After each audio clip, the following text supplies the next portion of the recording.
How you doing, Nick? I'm doing great, Nate. It's exciting times, isn't it? Friday night, under the lights, fall afternoon. I mean, what more could you ask for? I'm looking forward to it. Great to have you here tonight. Doug Meyerly is in Pittsburgh at a conference, so he sends his well wishes to those listeners and viewers at home tonight. Week 7. Last week, Jersey Shore had an opportunity here at home. This is our third straight game at home.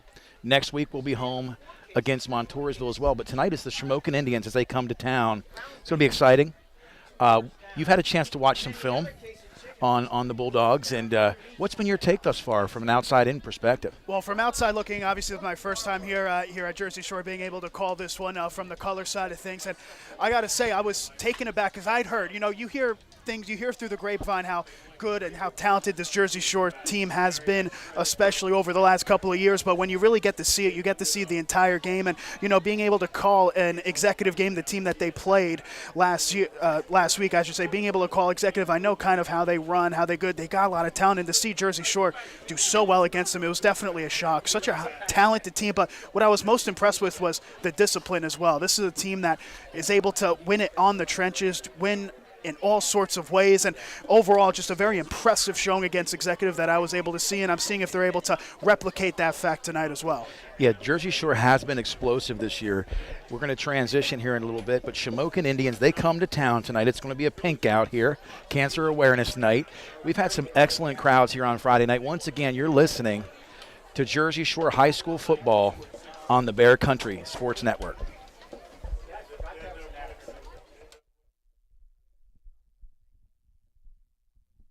Angie's List you know and trust is now Angie, and we're so much more than just a list. We still connect you with top local pros and show you ratings and reviews, but now we also let you compare upfront prices on hundreds of projects and book a service instantly.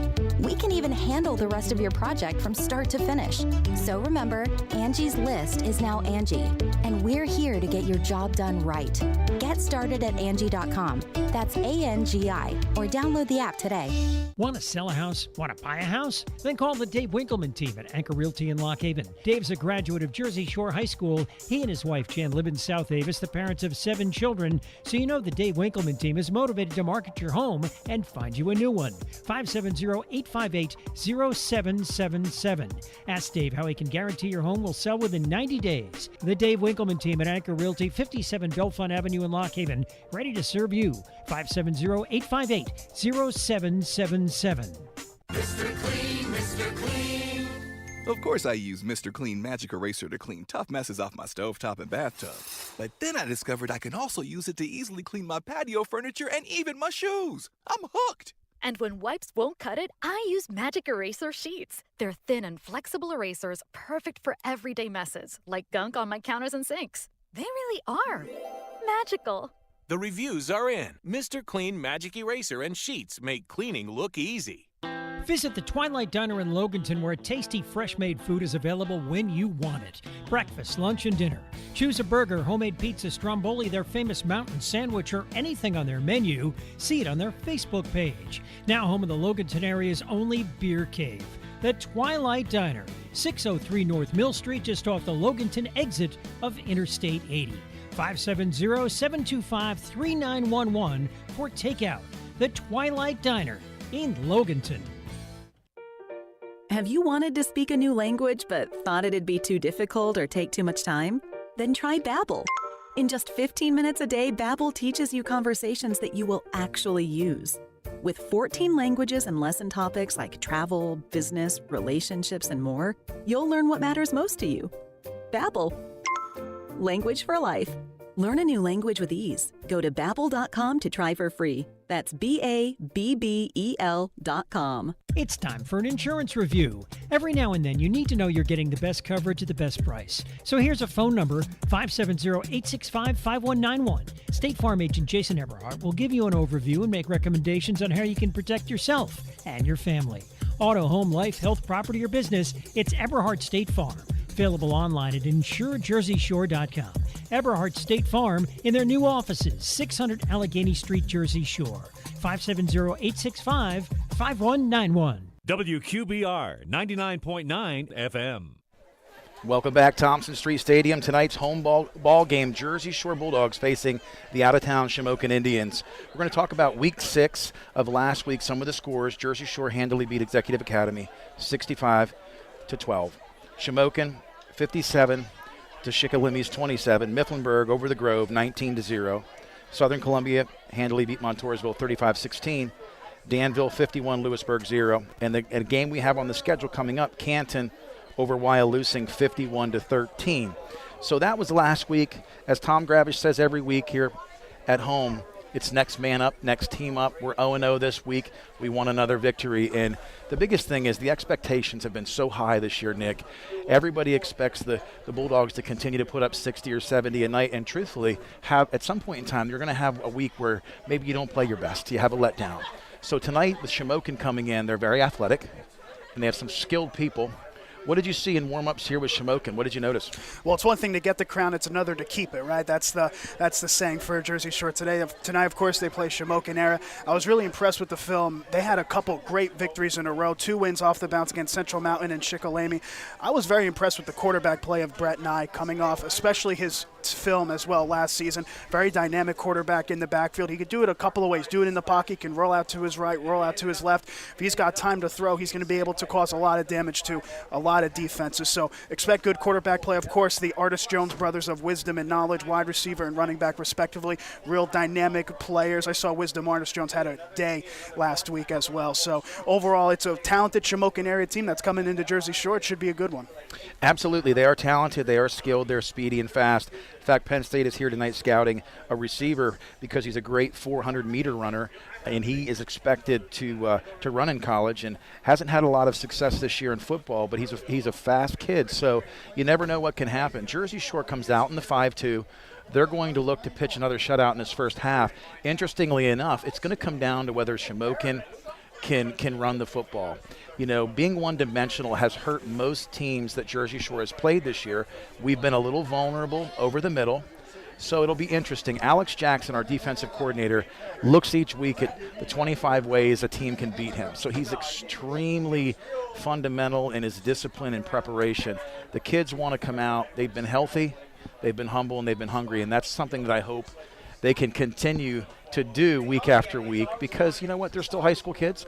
They had the day off today with an Act 80 day as well as Shamokin, so you never know when those kids are home what they're doing, and you hope that they're focused on Friday night under the lights. So tell us a little bit before we cut to commercial about what you've been up to and the fact that you've been doing some broadcasts here regionally.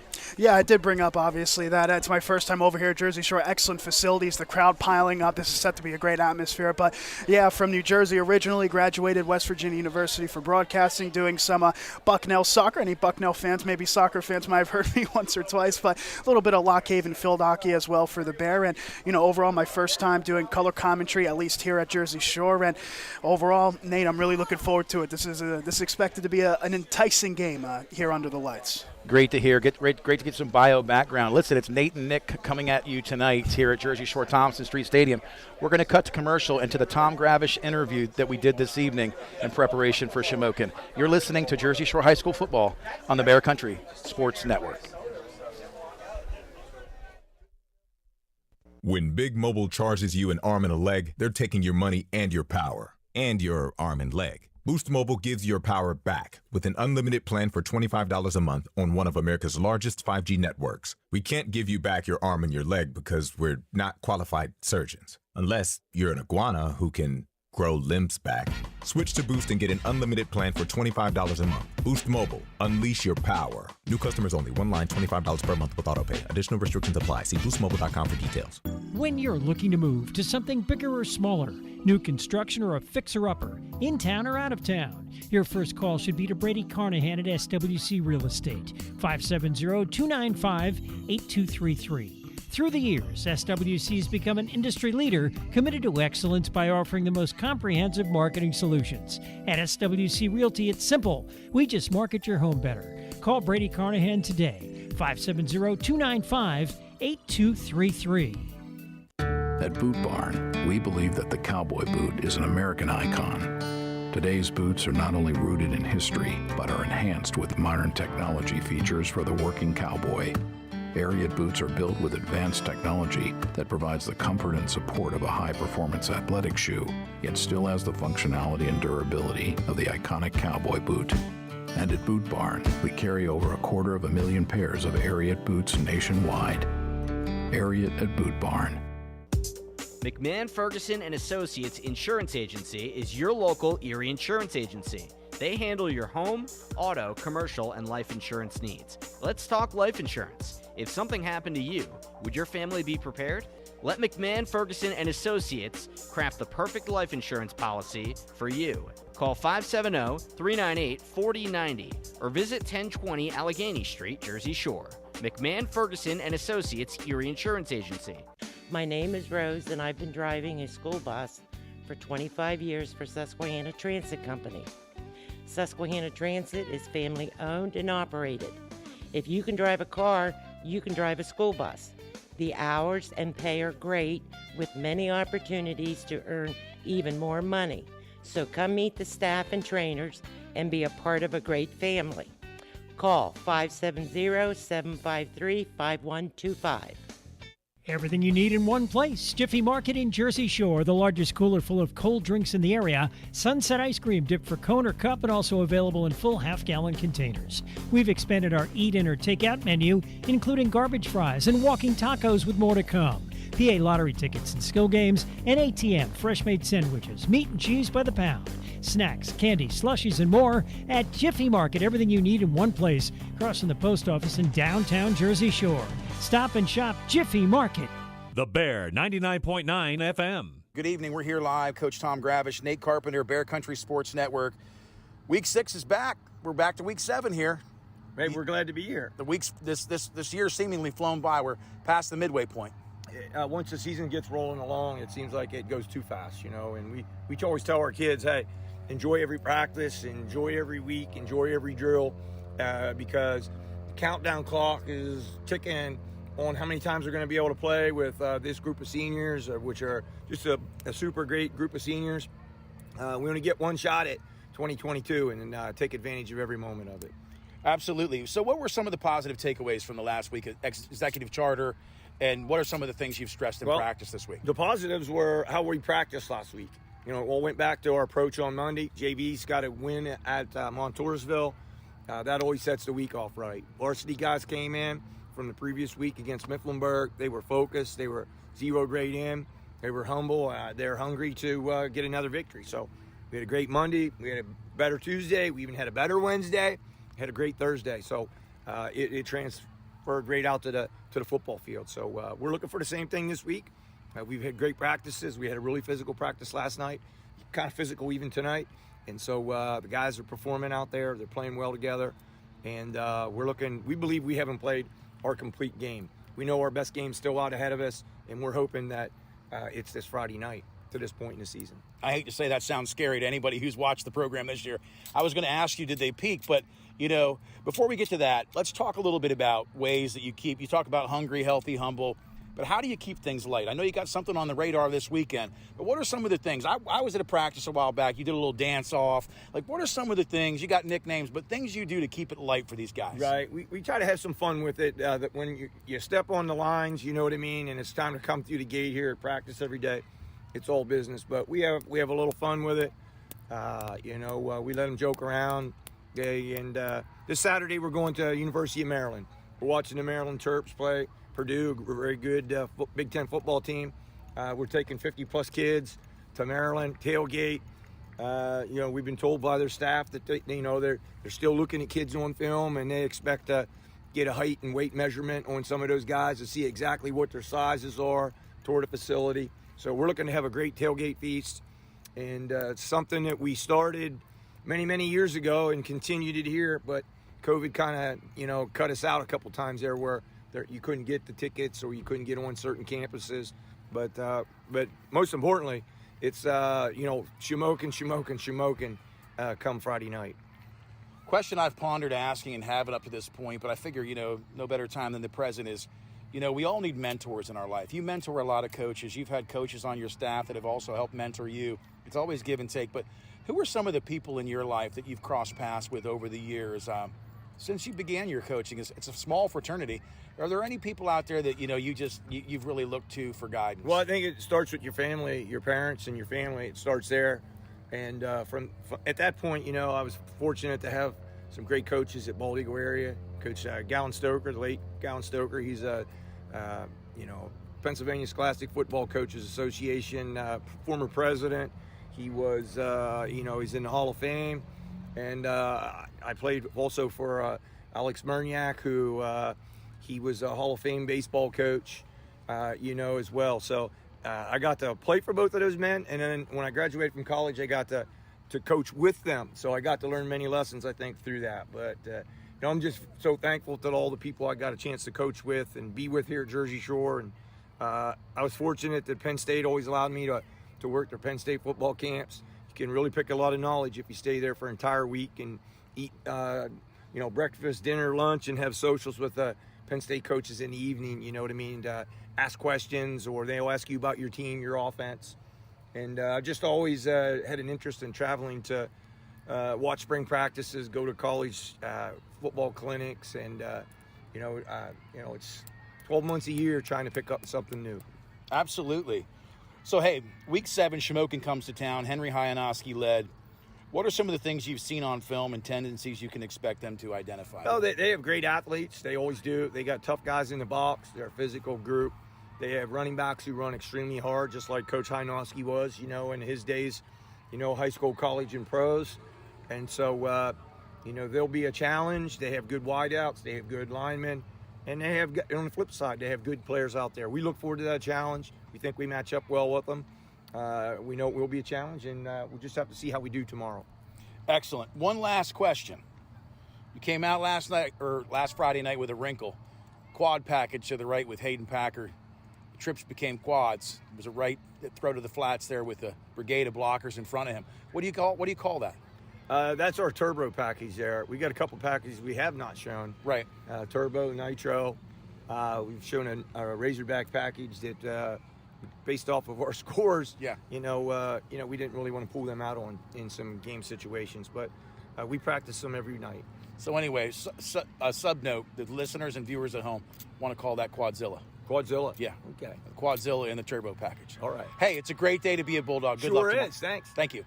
When it matters, companies need more than just a delivery service. Cintas delivers full service and the reliability that comes with having a dedicated Cintas service rep who understands your business, which means they deliver confidence and peace of mind too. For uniforms, cleaning essentials, mats, first aid and safety supplies, and fire protection services, discover the personal attention you get with Cintas.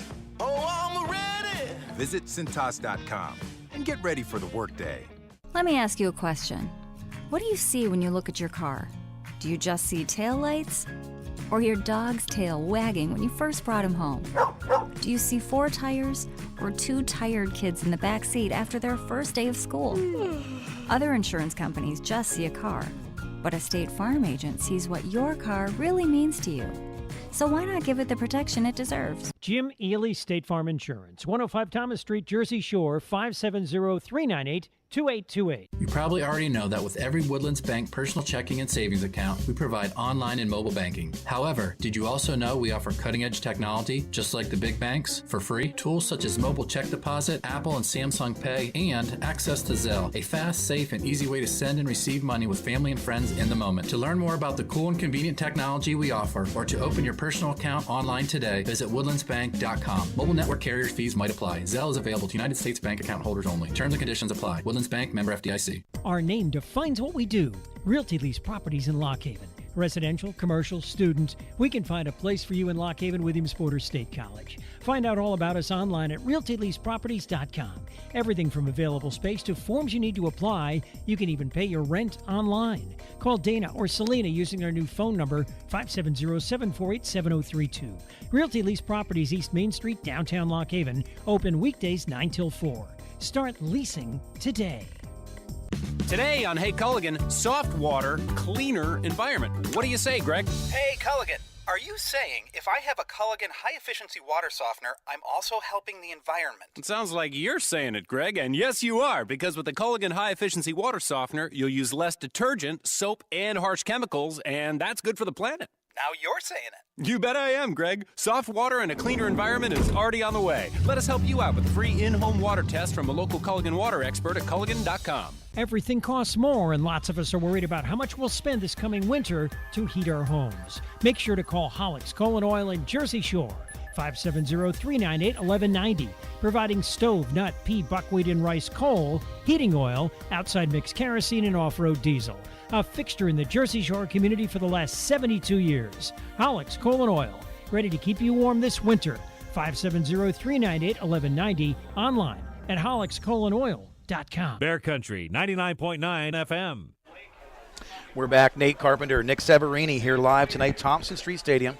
We're in Jersey Shore, Pennsylvania, as the Shamokin Indians have traveled about an hour away to come here Friday night under the lights. What's your first impression so far? Oh, it's looking great. The first thing I noticed, how quick the stands filled up, especially on the home end. It's turning into standing room only already with about 10 minutes to go or so until kickoff. Great atmosphere down here. And, of course, this is a program, I went, did a little lap around the field. One thing that I really noticed, just looking over to the right side, you see the banners. You see, runner-up, 2020. You see conference championships. A lot of recent years on those banners as well. This is a program that has really built up the last couple of seasons, you can tell, and they seem no sign of slowing down, at least as far as this season concerns with them, of course, with the goose egg in the loss column. Yeah, absolutely. And tonight we talked about some areas of concern for both teams. I think for Jersey Shore, the biggest thing is, the higher you climb, the more your butt's exposed, so to speak, and everybody has an expectation that you're just going to be Superman every week and not have a Clark Kent moment. And I think for Jersey Shore, it's just mentally staying in the game and continuing to work on the things that have allowed you to get to this point. They've limited some of the mistakes in the penalty game. They had some holding penalty issues earlier in the season, cleaned some of those up last week. I look at Shamokin. One of the biggest things that I noticed with them is they faced Lewisburg in week one and won by a minimal margin, 13-9. But in the Southern game, they lost 43-0. But that's when Nye went down. So Brett Nye, being their quarterback, he's a big guy, big-bodied guy with a strong arm. He's fairly mobile, but he's surrounded by a lot of speed and talent. So when you hear that, what do you expect Shamokin to try to do tonight? Well, for Shamokin, I think first and foremost, discipline has to be the big key. You're not going to be able to go to someone's backyard, not be a disciplined ball club, and get a victory at the end of it, especially a team as talented as Jersey Shore. It's got to be disciplined from the first kickoff. It's got to be perfect football played, everybody doing their jobs. I'm expecting to see the Indians attempt to, as well, establish the run. I know the interior offensive line, or the trenches, I should say, will most likely be dominant by the Bulldogs, but in that victory, as you mentioned, against Lewisburg, it was Knowledge Artis-Jones really stepping up, 27 carries, 178 yards, a touchdown in that win against Lewisburg. They were able to establish the run. That's got to be the first key, I think, early on, especially for the Indians. They got to get into a good tempo. They got to get things rolling because, as you know, once, the Bulldogs, when you take on the Bulldogs, I should say, and you fall behind, it's really difficult to climb back up. It really is, and the biggest thing this year, nobody's been able to flip the field.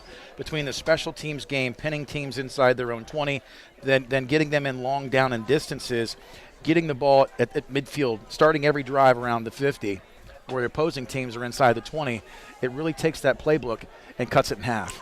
Yeah, we talked about it off air as well. It's probably the most underrated aspect of football at this point. In today's game, it is special teams. How important it is, especially at the high school level. Starting your drive at the 30 versus the 50, it's a massive difference. The playbook's different. The mentality of the team's a bit different as well. You're forced to travel a little bit further on to get points. And, in the end, for the Indians, we talked about it. If they've got a good punter able to go end over end on some of these kicks, just add a little bit more pressure, because that's what you got to do against the Bulldogs. You got to have pressure. You got to win the discipline battle, add pressure, and just see what goes from there. Good notes to mention. Again, Nick Severini, Nate Carpenter. We're here at Thompson Street. We're going to pause for commercial break. You're listening to Jersey Shore High School football on the Bear Country Sports Network. We tried Dynovite nutritional supplement, and after a couple of weeks, we noticed a big difference. Our little Gizmo's coat was shinier, and there was a lot less scratching and shedding. My dog smelled and scratched constantly. We bathed and sprayed her, took her to the vet, but no results. Now, a little Dynovite in her food helps Bella keep her beautiful coat with no scratching or smell. Happier, healthier with every bite. Over 1 million pets helped with Dynovite.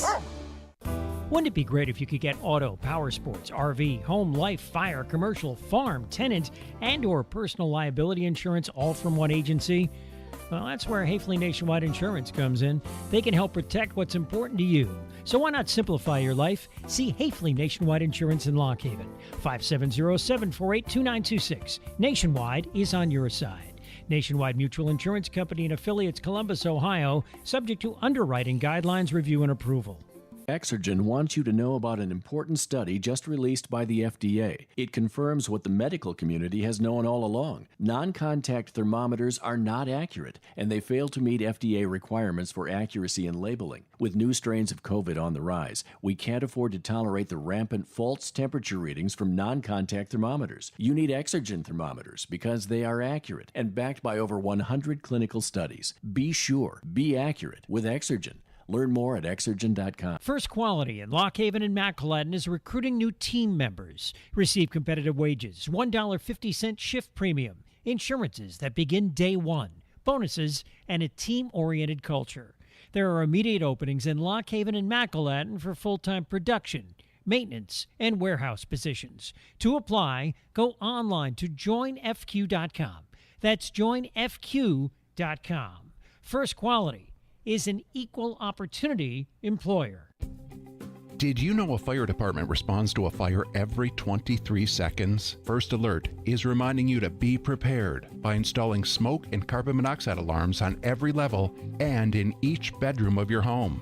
Don't forget to add First Alert fire extinguishers on every level, plus in common spaces like the kitchen, and know how to use them. Protect your whole home with safety you can trust by visiting firstalert.com and Lowe's stores today. Fred Ham Incorporated has proudly served Lycoming and Clinton counties with residential and commercial trash removal since 1968. Family-owned company that cares about the environment and their customers. They provide extensive trash removal and recycling options, including bags, cans, dumpsters, even small and large roll-offs. They have a fleet of trucks for reliable pickup and convenient online bill pay. Call Fred Ham Incorporated today at 570-398-1814. Cutting Edge Country, WQBR, The Bear.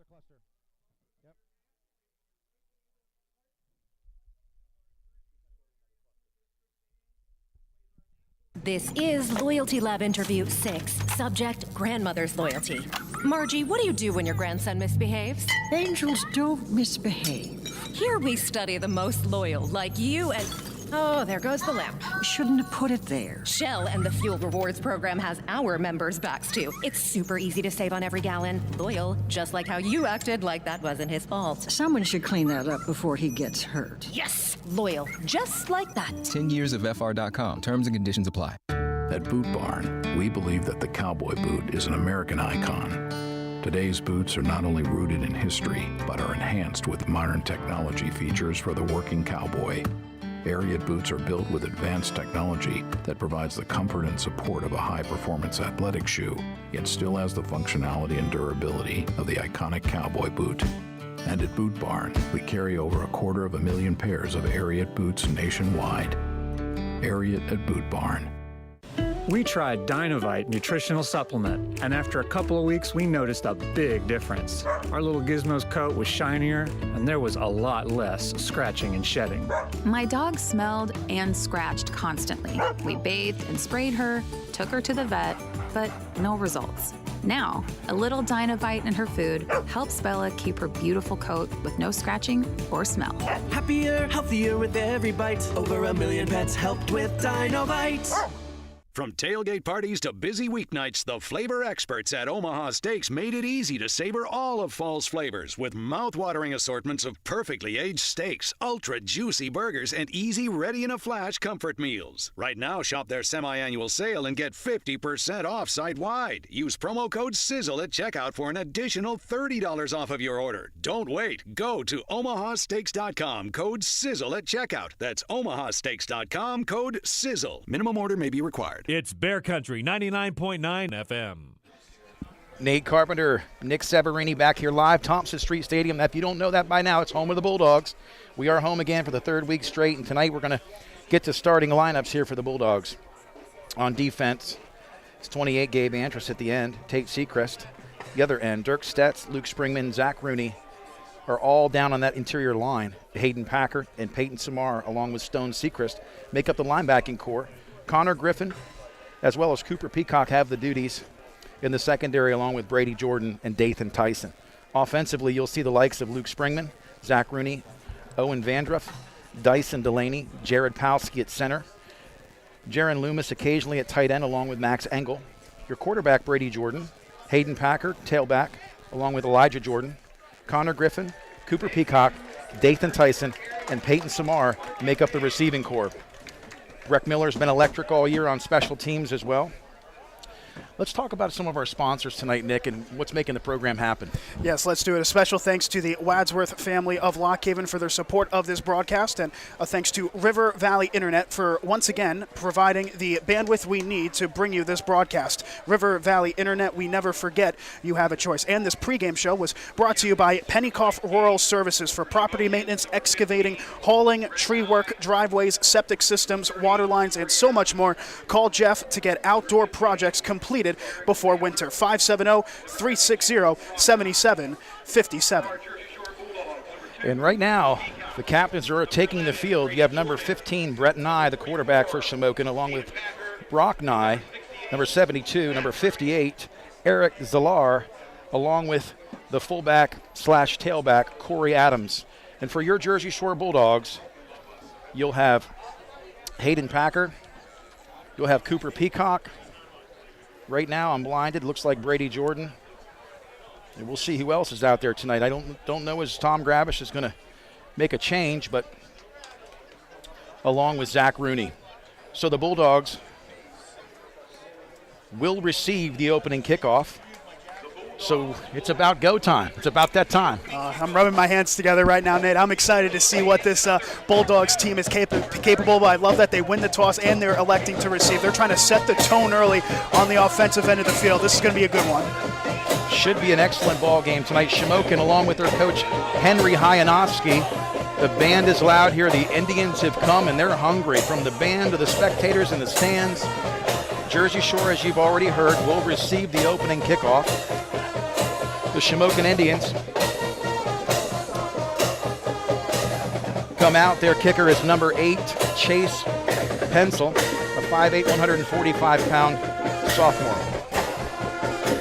And back deep to receive for the Bulldogs, typically number 2, Cooper Peacock, along with number 1, Elijah Jordan. Packed house here at Thompson Street Stadium, home of the Bulldogs. Shamokin Indians kicking off from the 40. Clock has started. The kick is up. It's away. It's a squib kick. Down inside. Picked up immediately by Tate Seacrest, number 31. Gets tackled. Breaks away, but not much. Good pursuit that time by the Shamokin Indians. Yeah, great start by Shamokin. Just a squib kick, get it to one of the up men. In this case, just going over to the left to right, not turning into the biggest gain in the world. Not the worst start in the world for either team as we get the offenses onto the field. So the Bulldogs at their own 29-yard line. 11:53 to go here after that opening kickoff. Twins right, twins to the left, tight right. Hayden Packard in the backfield. Brady Jordan in the shotgun. Clock has started. Snap is back. Jet motion. He keeps it. Brady Jordan out around the outside. He gets the edge. He's got the edge. He's got the wheels. He's gone. 40, 35, 30, 25, 20, 15, 10, 5. Touchdown, and I'm looking for Laundry, and I don't see it, Nick. How about that for starting off the ball game? Brady Jordan on to the end around the jet sweep, and it was one of those things where it seemed like the Indians had it covered for a second. They went all the way to the sideline, everyone motioning out to the left. It seemed like everything went well, just no one pushed him out of bounds. In the end, I think a couple Indian defenders were appealing to the near side official looking for a potential stoppage, but what a start that was for the Bulldogs. You're exactly right. Excellent blocking on the perimeter. Palski's snap back for the PAT. Palski to Peacock. The kick is off the foot of Breck Miller. The kick is up. Officials' hands go vertical. So what an incredible first play. And you saw what I saw. You know, he doesn't go down easy, but it was almost like for a moment the play was in slow motion. It really was. It looked like it was going to be about, common, 4, 5, 6 yard gain, good blockers. But, it might have been due to the fact that the Indians, they were playing so close to the line defensively. No real high safety there to intercept that sort of end-around play. And ultimately, when you get by the first length of defenders, there's no one there to back up, no safety to make the stop. And ultimately, just a couple shrugs ultimately for the defensive side of the field. And we talked about that. I said 4.6 speed in the beginning of the game. And you saw that. As, he's only 5'8", but he turned stout. on the Jets. He did, and he went to the house in a hurry. So the Dogs up, man, not even 11:30 on the clock. 11:39, just one return kick in one play, and just that quick they're on the board. So 7-0, Bulldogs over the Shamokin Indians. Breck Miller on to kick. He likes to kick high and deep towards the left side.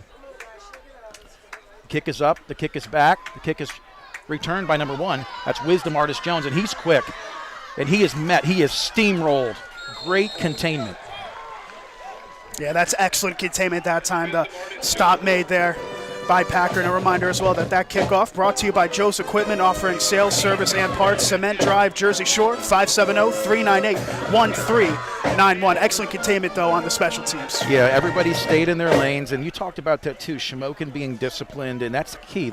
Discipline wins ball games. And so for Jersey Shore, this first time this Alex Jackson defense is out, and you're going to see a 5-2 nose guard in Rooney.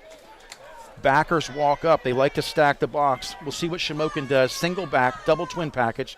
Motion back into 2 backs for that blocking protection. Snap is to Nye. Nye is looking away. He's looking over the middle screen, and just that quick, they snuffed it out. Yeah, bizarre play that was, right? Far slot receiver coming back inside, and almost kind of like a half screen pass, half in route ultimately. And it's fascinating for the Indians. They were really able to capitalize on the offensive end thanks to those deep passing routes. And I noticed that they had 2 backers in the backfield. I was expecting something big early on, but they go for the dig and dump. And ultimately, good defensive play once again by the Bulldogs there. Yeah, you saw the bubble screen there. Call it what you want to call it. Like you said, it's a screen, but it's behind the line, which for me, if the Dogs have been vulnerable, they've been vulnerable 5 yards from the line. So the middle of the field in that 5-2, obviously, when you walk backers up, you're vulnerable. But good defensive play for a loss of 1. 2nd and 11, Nye in the gun. Throws immediately over the middle. Pass is completed for a pickup of a couple. We'll see where they mark that. I like that play a little bit more. A little curl out this time to the slot receiver, going quick. Henry Hynoski sent an interview before the season even started that, interior offensive line is going to change a lot throughout the season, looking for the right guys to get the job done. So quick passes early on, not trying to give that defensive front even a chance to stop the play. Yeah, and you saw Brett Nye get rid of that ball in a hurry. You're going to see trips left. It's 3rd and 6, the ball in the 24. Single back for protection, Nye in the gun, single to the right. Handoff on the draw. He's all alone. He breaks a tackle. Good cut to the outside. Good block. That's Tate Sechrist down the sideline. And I'll tell you, what a great pickup by Knowledge Artis Jones on that. Oh, he got everyone on the field confused that time. We were expecting a bit of a long play, spreading everyone out. We mentioned the importance of Knowledge Artis Jones being able to get a lot of touches in the backfield and picking up good yards. That was brilliantly done on the counter, fooled everybody, turned into a big gain, and letting everyone sit back for a little bit, take their breath. That early start by the Bulldogs was terrific, but Shamokin proving that they came here to play as well. We talked about Shamokin. They spread the field enough on a couple dink and dime pass plays. You start keying on that, and they got the quick handoff to Artis Jones for a big pickup. 1st and 10. Nye in the gun, trips left, passes to the wide side, nearly picked off. Good coverage that time by number 23 for the Bulldogs. That's Dathan Tyson. Oof, yeah, deep breath that time. That was right. Cornerback did brilliantly there to intercept it. From what I've seen with Brett Knight, he is at his best when the play is able to develop a bit more. And you can tell what Coach Hynoski is trying to do, run the quick plays, not allow that front seven to tarnish any sort of plays. But at some point, you're looking for Brett Knight to maybe get a couple extra seconds in the backfield to read the defense properly and be able to make the good throw. A couple quick ones early on. Yeah, absolutely. Single back again, trips left. They like the trips left, single to the right. 5 linemen, Nye in the gun. Motions left to right goes Pencil. Into the backfield. Hand off to Artis Jones, number 2, and he is just stoned. That's the difference between getting backfield pressure and not getting him the first 3 to 5 yards where he can make a cut. Absolutely. You know, you had Pencil motioning from left to right, trying to add that extra blocker, but you could tell the offensive line for the Indians just backing up an extra step or two. Excellent penetration by the Bulldogs defensively. Turns into a blown-up play. Well, and these are the types of things against the Bulldogs that you want to try to avoid. You want to avoid the 3rd and longs, obviously. And this is the first time that the Indians have been in a 3rd and long. 3rd and 11 on the 39 of the Bulldogs in Bulldog territory. Single back is Knowledge, Artis Jones. Nye in the gun. He's rolling left. He has a man open into the flats. Deflected. Intended for Pencil. Sat down in the zone. Slightly overthrown. And I tell you what, that is what you want Shamokin to do on those long pass plays, being able to roll out to his left. Brett Nye was able to find a little bit of time. It was 3-on-3 coverage onto the near side, just man-to-man. That time just unable to find his receiver, and it turns into a 4th down play. And here's where you got to watch for the hard count, obviously. You know, we talked about flipping the field. Mm-hmm. This could be the first time this year that somebody's truly flipped the field on Jersey Shore. So the punting team is on right now for the Indians. Snaps back, that's 52. Short kick.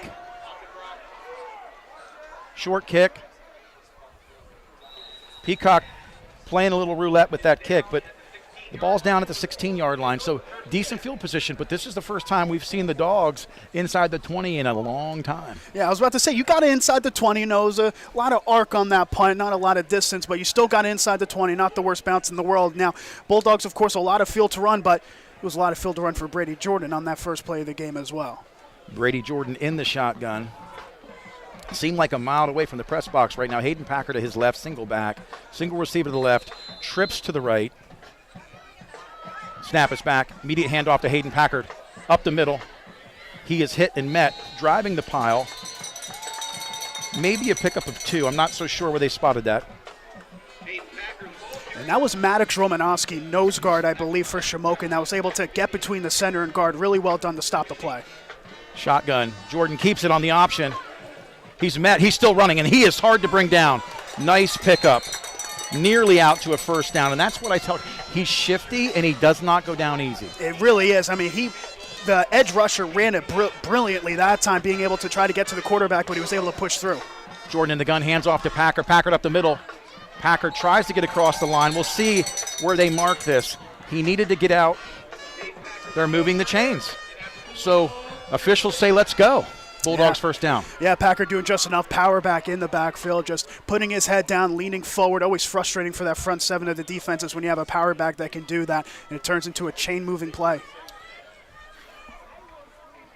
Brady Jordan in the shotgun. Packer to his left, trips right, fakes the handoff. He's going to go up top to double move. Over the middle to Elijah Jordan. Oh, nearly, just slightly over the outstretched hands of his brother to brother on that play. Yeah, Chase Pencil on the coverage there for the Indians. I love that play call. 1st and 10, you know, got a couple plays in a row to get the first, air it out on the one-on-one coverage, but ultimately just missing that brother connection. Single left, the same receivers to the right, trips. Shot, Brady Jordan gets it off. Hayden Packer picks up a piece, and he is met. But he's not going down. Look at the pile. Look at the pile. That was incredible. Just absolutely incredible that time. You thought he was down about 2 or 3 times before he kept going. And he got popped. Yeah, and it was only a 5-yard gain, but that was still a highlight reel play by the halfback. Brady Jordan, the shotgun, double twin package, fakes the handoff. He's going to keep it around the outside. He tries to cut back. He is getting strung out, and he's going to lose yards on that play. So give Shamokin credit. They're going to force a punt. And I tell you what, he didn't make the tackle. It's not going to show up on the stat sheet. Colton Lynch, edge rusher for the Indians, made a brilliant play to contain and control the outside. That disallowed the quarterback from being able to bounce it out like he did on the first play of the game. And here we go. Cooper Peacock has been exceptional this year punting. For the first time, discipline-wise, Jersey Shore not knowing who's in the game. It's Brody Herr coming in. Officials whistle. They're going to throw a flag now. Legal substitution maybe, I'm not sure. Yeah, sub came on at the last minute onto the near side for Jersey Shore. Could potentially back him up 5 more. Now, when it's the field general like that, typically it's something like illegal sub or 12-man, but we'll see the official call.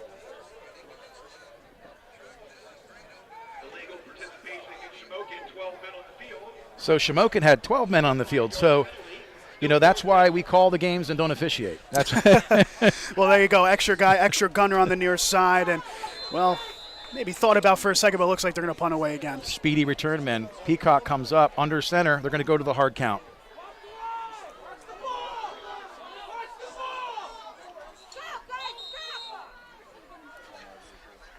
Tom Gravish calls a timeout. So timeouts are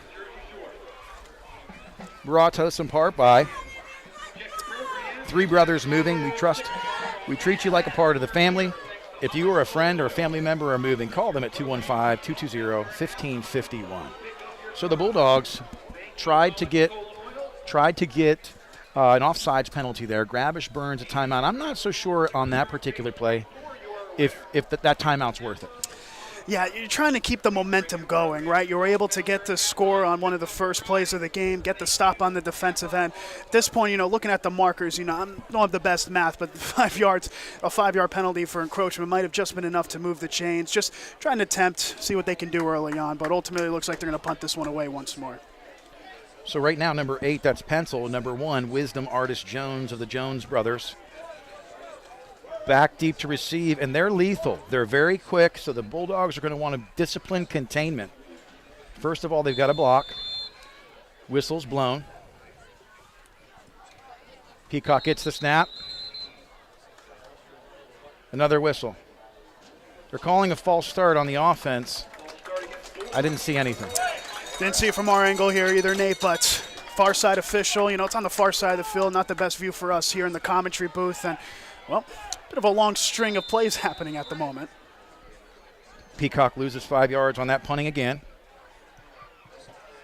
Snap is back. It's over his head.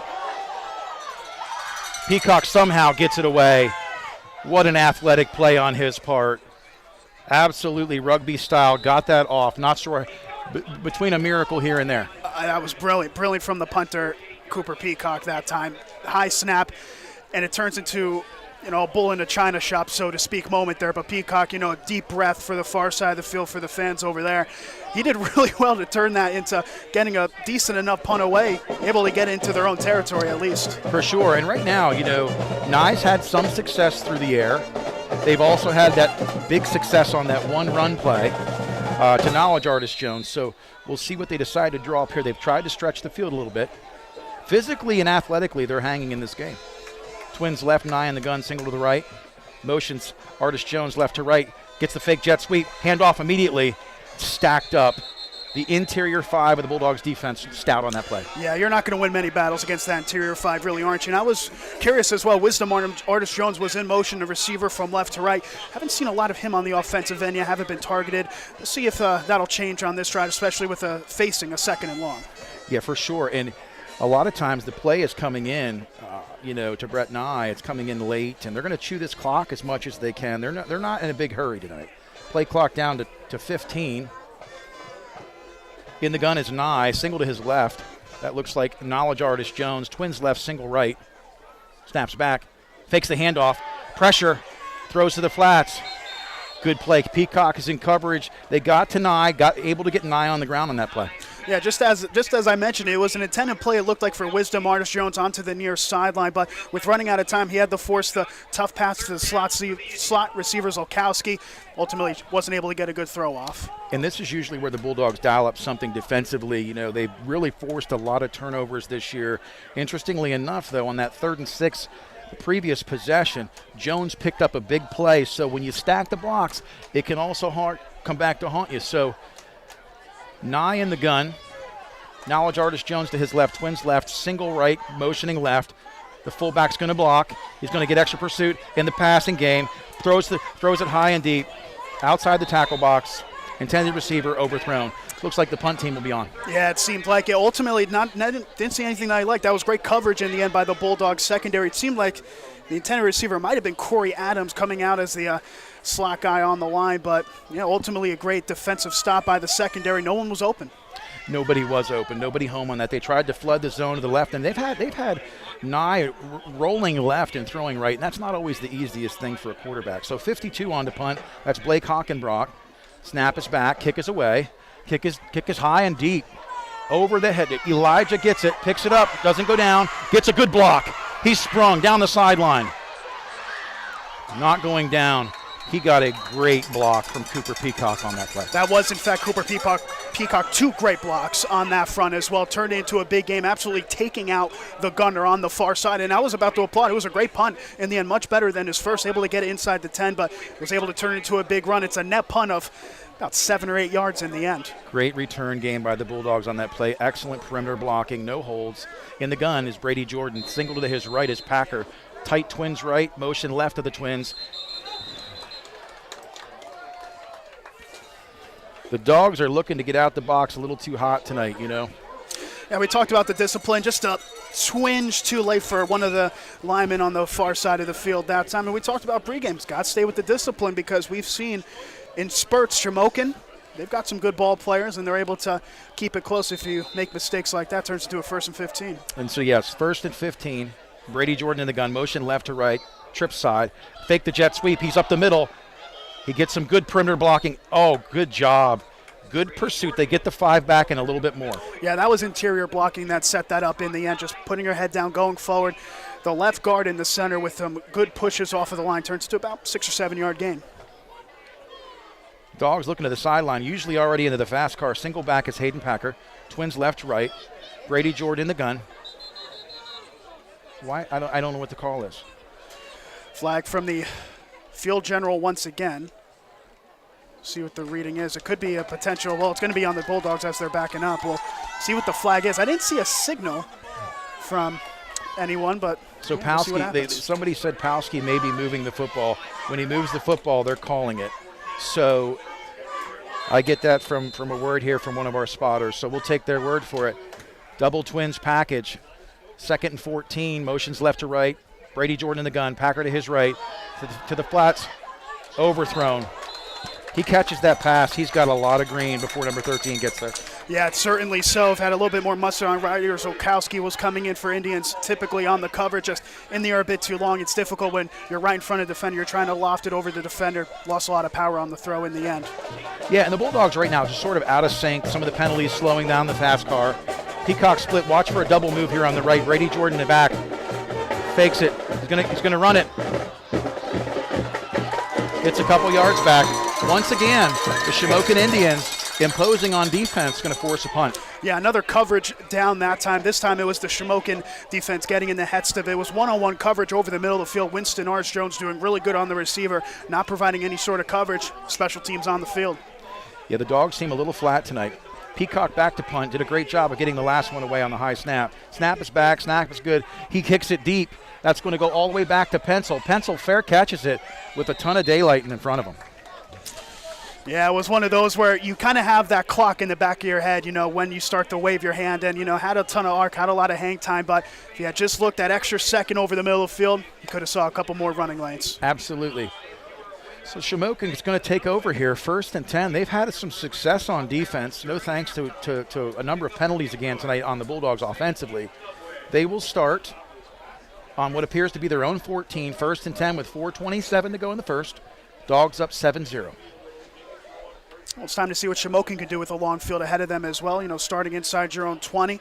Again, we've seen some spurts, but not enough consistent play, not enough 5-6 yard gains for early on, but defense has done their job so far in keeping it close. Yes, they split out number 1, Wisdom Artist Jones.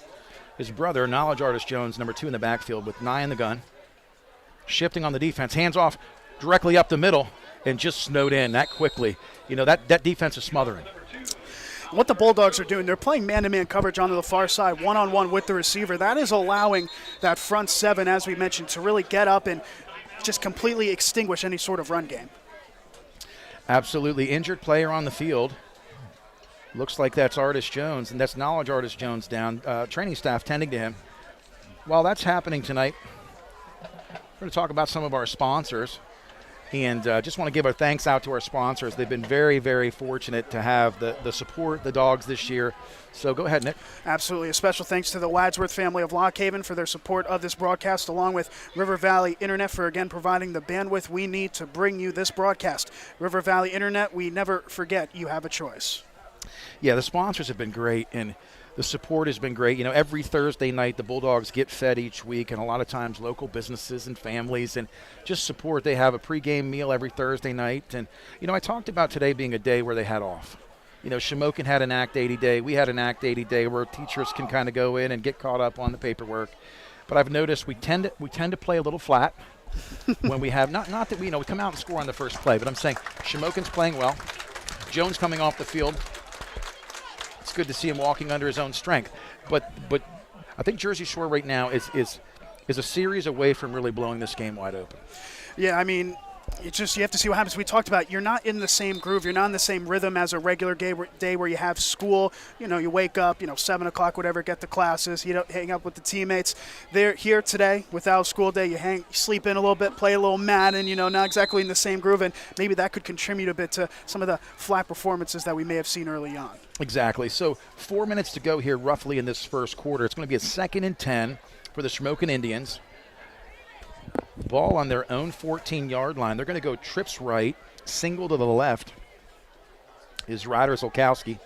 Motion right to left, single back, Nye in the gun. Snap is back, and he look right away over the middle. He's hit immediately, tackled in the backfield. The first to bring pressure, number 31, Tate Sechrist, busted it up.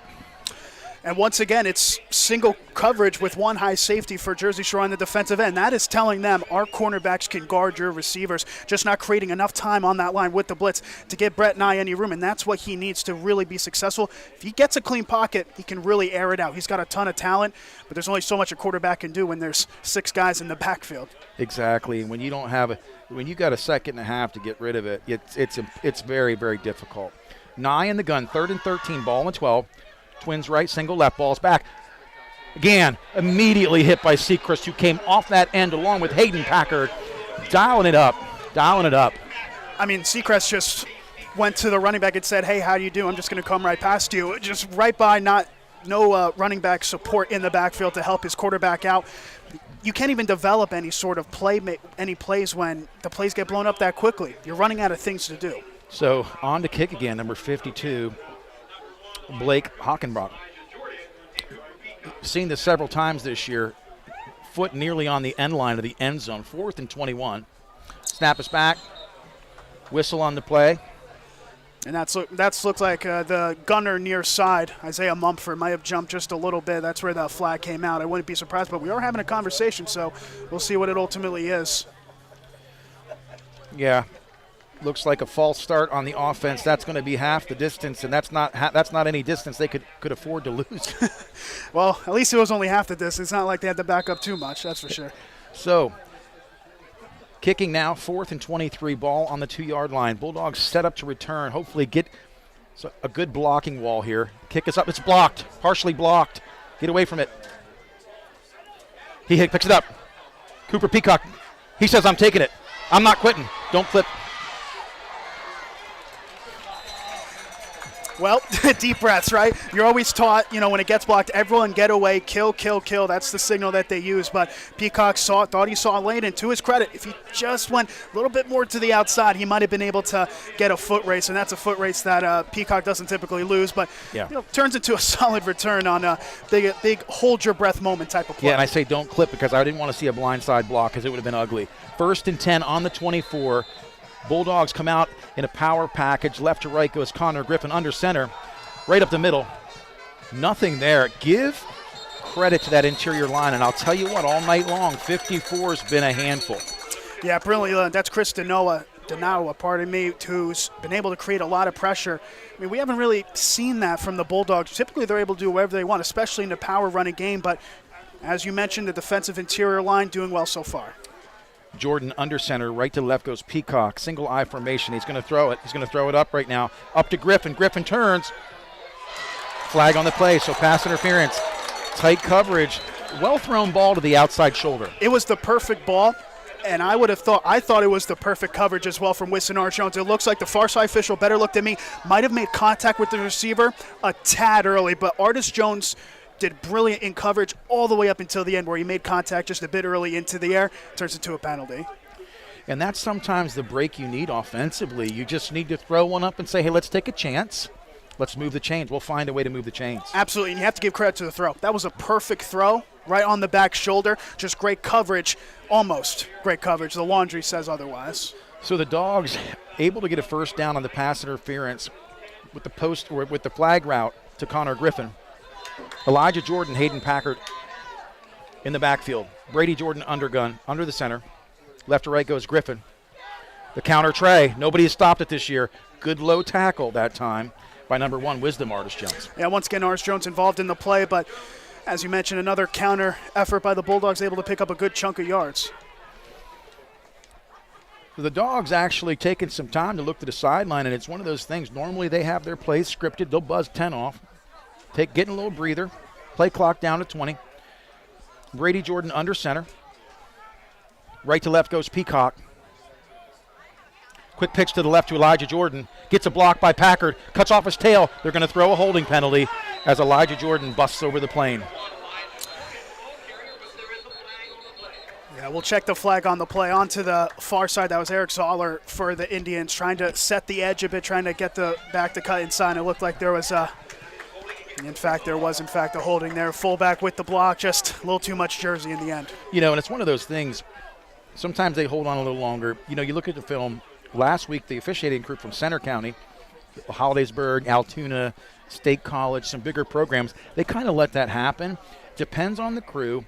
A lot of times they keep their hands in, they won't call it. His hands were in, but it was a sustained block for a lengthy period of time, and that's usually when you see the flag. And the flag was already on the ground, but they both go to ground as well. That's typically the sign. So just something that they have to keep in mind as the game progresses, that the refs are going to throw the hanky a little bit more often for those type of calls. So what could have been a touchdown on a decent play call, good blocking up into the hold part, brings up now a 2nd and 20, the ball on the 22. Jordan now in the shotgun, and they're moving the football again. This crew is seeing something, and I've noticed this too. When Jersey Shore tries to get into the fast car, there's a lot of times where crews are looking for something to be evidence of, well, you can't get moving that fast. It's a bit hectic whenever that happens. Everyone's trying to hold their breath. Seemed like there was a lineman on the near side that might have just twitched a bit early on. That's the other thing with this type of play. Guys tend to go a little bit early. Jordan in the shotgun. He rolls to the right. Peacock wide open, passes behind to Dathan Tyson and just dropped. A little behind him, but catchable. Yeah, it's catchable. Would have been a difficult one. He had the open lane. He had the open receiver. In the end, it was a well-designed play, I should say. Was able to get that guy open right in the near side of the field, just unable to execute in the end. Breck Miller warming up his leg on the sideline right now as the Bulldogs face a 3rd and 25 with the ball on the 27. Double twin packages. Jordan in the gun, fakes the hitch and go. Passes to the flats, incomplete. And to be honest with you, this is really on the cusp of close to out of range. Miller can kick from 45. We saw him warm up from this range, but it's right on the borderline, isn't it? It's very difficult. Do you trust the 4th and 10 conversion? Do you trust your kicker? That's the question. Yeah, and for the Dogs, the biggest thing right now you don't want to see. You got to sustain your blocks. You don't want to see a blocked kick. There's one back to return for the Indians, notably, in case this goes short. Breck Miller attempting a 43-yard field goal. The hold is down. The kick is up. The kick is going to be short. So a nice attempt. He just didn't get anything behind that one. I was going to say, that was accurate down the middle. Just lacked a little bit of the mustard on the end. You know, as we mentioned, it was around the borderline. It was a lot of tailspin as well on the ball. You know, it's one of those where you don't regret it necessarily because, you know, you back your kicker to do it. Ultimately, he did everything right, just got not enough power on it in the end. Right, and, you know, this has been sort of a long first quarter, mainly because of the penalties. We talk about the things that slow down the game, a lot of scoring. Tonight, that's not the case here for the Bulldogs, averaging 28 points almost the first quarter all season long. Go ahead. And you know what? That's music to Shamokin's ears, though. Make it sloppy. Make it a little bit dirty as well. You're able to keep it a one-possession game. Not many teams have been able to do that to the Bulldogs through one quarter, minus 43 seconds, of course. Absolutely. Nye takes over with the Shamokin Indians offense on the 20-yard line. Snap is back, handoff immediately up the middle. Getting a number here for you. That's number 2, I believe, Knowledge Artist Jones back into the game, so that's good news for Shamokin. Yeah, he was tugging at his leg a little bit. Of course, we won't speculate the injuries being here in the commentary booth, but it's really good to see him back. It could have been a cramp or something that he was lingering in the pregame, but going back to that play, unless it's a quick pitch out or it's something quick, there's just not a lot of room for the running back to be able to stay in the backfield and find the open hole because they get extinguished very quickly thanks to that interior front that the Bulldogs have had. Yeah, so they're going to look like they're going to let this play clock go down here. So we're going to go back to the station. Jersey Shore up 7-0. You're listening to Jersey Shore High School football on the Bear Country Sports Network.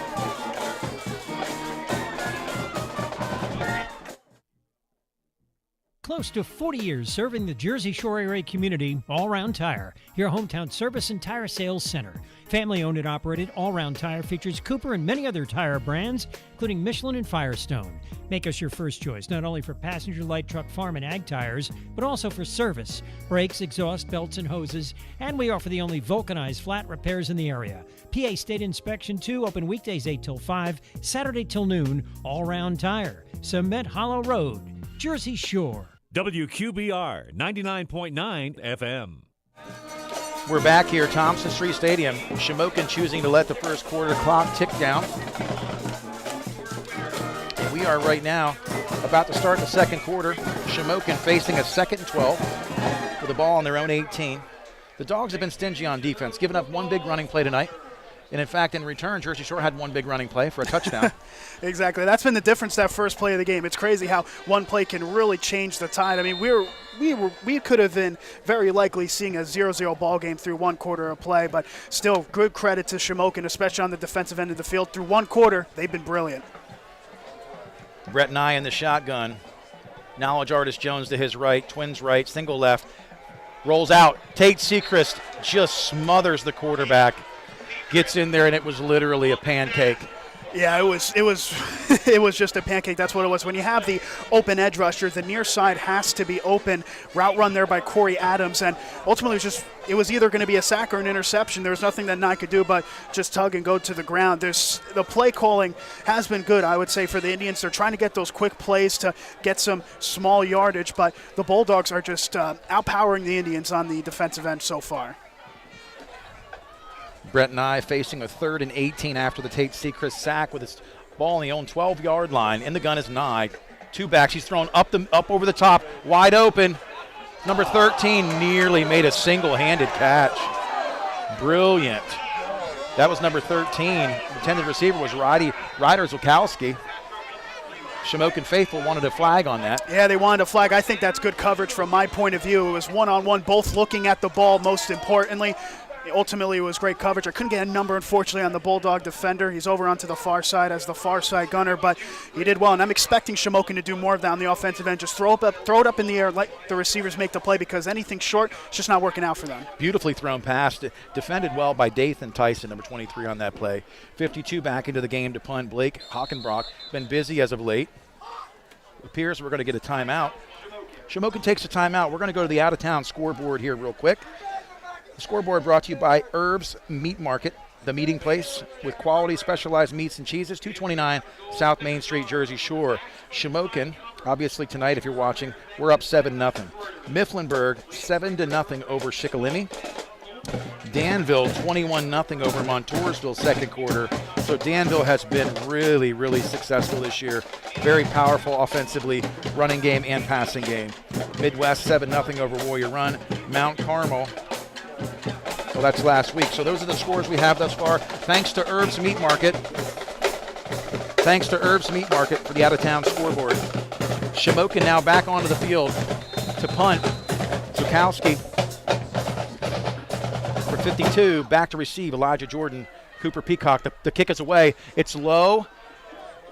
Peacock makes the catch. Makes one man miss. Gets up the middle. Nobody's bringing him down. He's not going to go down easy. They're trying to strip and rip. Gets across the 30-yard line, so give him credit.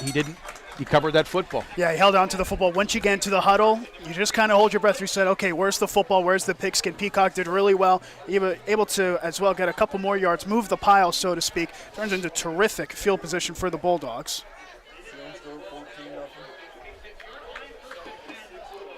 The Dogs right now need one offensive series. They need one offensive series penalty-free. Certainly. They need to get into a rhythm. Well, officials whistle again here. Not sure what it's about. Yeah, not sure if we're going to see without penalties. We're already seeing a stoppage or two as this gets going. It's been kind of crazy. Brady Jordan under center. Pitches it quick to Elijah Jordan around the outside. Makes a cut. Good tackle. Good tackle on the outside. Don't have a number on that one. Yeah, once again, very well done on the containment onto the outside to be able to get that stop. That was Chase Pencil once again stepping up big on the defensive end. He's had a couple good tackles already today. He runs well left to right. Under center, handoff immediately up the middle to Elijah Jordan. Good blocking that time in the interior. And that's the difference between the previous play and that play, getting vertical north and south. Yeah, very quick on the handoff into the backfield, being able to turn it upfield into that second group where the linebackers are as they're moving quick. Under center is Jordan. Handoff immediately to Elijah Jordan off the right side. Tackled after a pickup of a couple. Very close to the first down. We're going to see what the officials say. Eric Zolar there on the stop, but once again Peacock putting his head down, just getting that extra yard or two, putting it real close to the stick. And they're going to move the chains. You know, it's amazing. You don't see them bring the chains in much anymore. Like you used to bring the chains in and measure. Under center, Jordan to the flats, immediately to Peacock. Oh, great tackle on the perimeter by number 7, Isaiah Mumford. Yeah, Isaiah Mumford, that's a touchdown-saving tackle right there, right onto the near side, one-on-one, right what the play call was dictated, trusting Peacock to get by. Mumford thought otherwise. So the Bulldogs driving here, 2nd and 6 on the 15, under center. Hands off to Elijah Jordan, immediately makes a man miss, lowers the shoulder, down inside the 5. They're going to mark him at the 5. And that play was made by making the move in the backfield to get by the first defender. 2nd and 6 under center goes Brady Jordan. Tate Sechrist blocking ahead of him. Elijah Jordan spins inside the goal line. The hands go, they're going to go vertical. Touchdown, Bulldogs. And I tell you what was created by allowing that score to happen, the offense line for the Bulldogs each took 2 steps forward, being able to push that defensive line backwards and be able to create that hole onto the near side. It was that offensive line that got that touchdown. Brilliantly You're done. exactly right.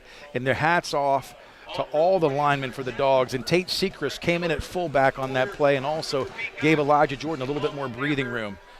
On for the PAT, Breck Miller, Palski to center. Palski to Peacock, hold is down, kick is up. Breck Miller's kick is up. It is good. 14-0, Dogs.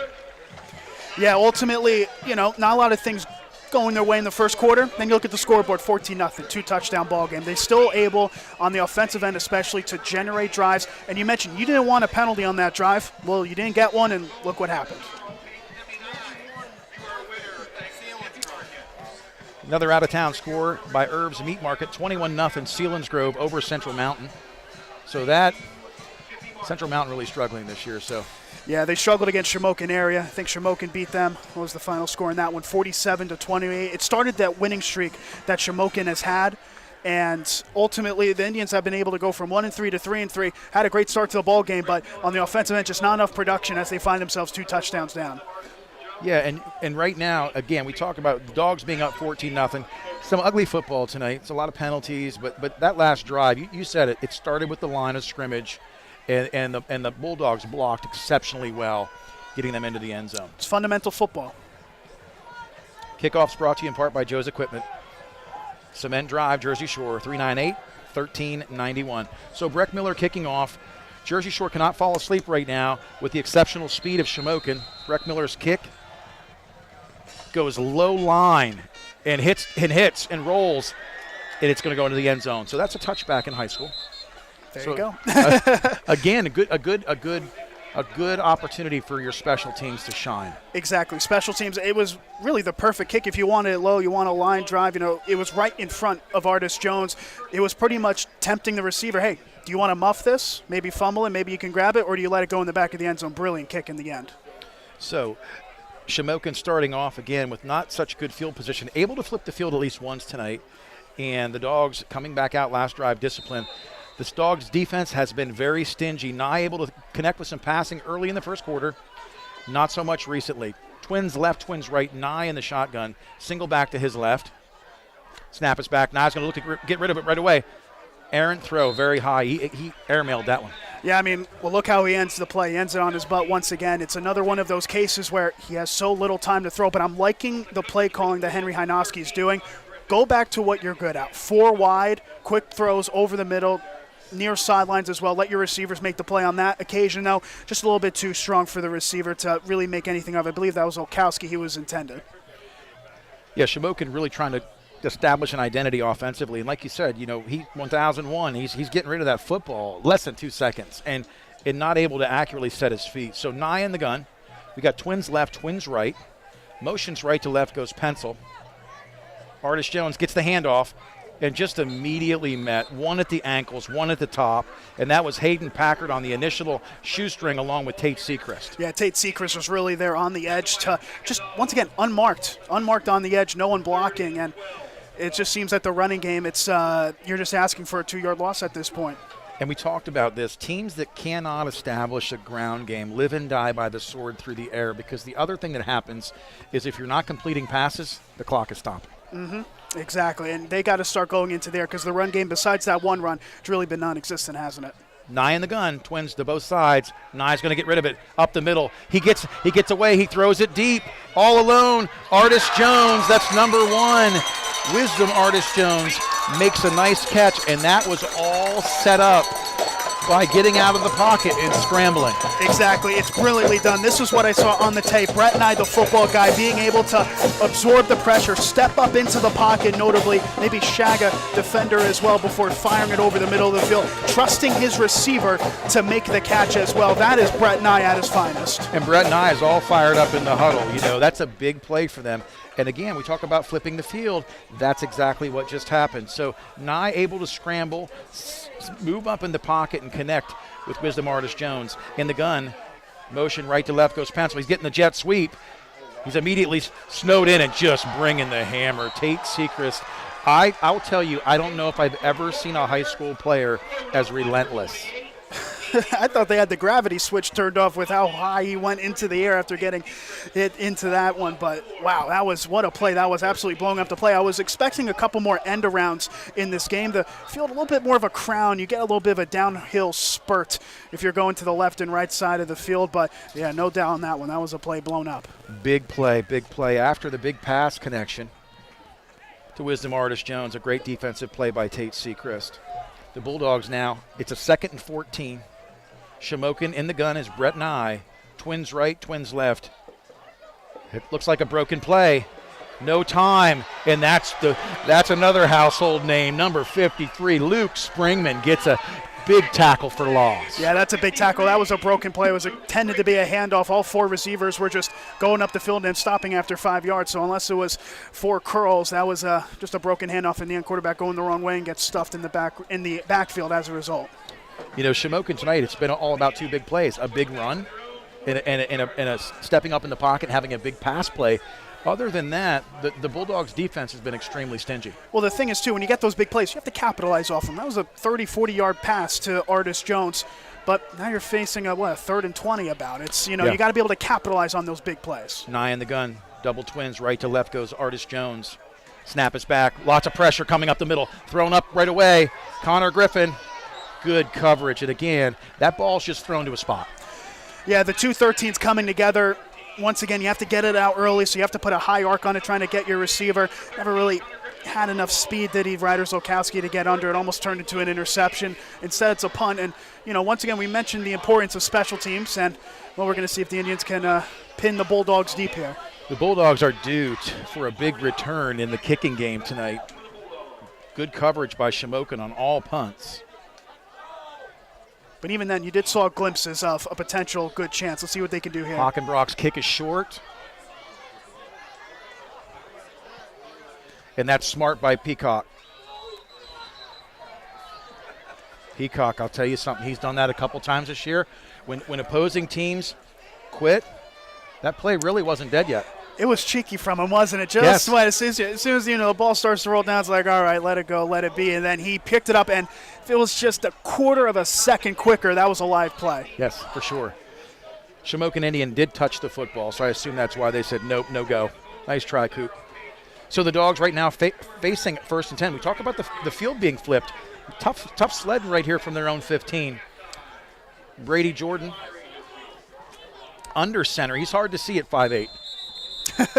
Kind of hides behind the offensive line, so to speak, doesn't they? Looks like a timeout. Shamokin Indians. And this timeout, a service of Three Brothers Moving. We treat you like part of the family. If you, a friend, or family member is moving, call them at 215-220-1551.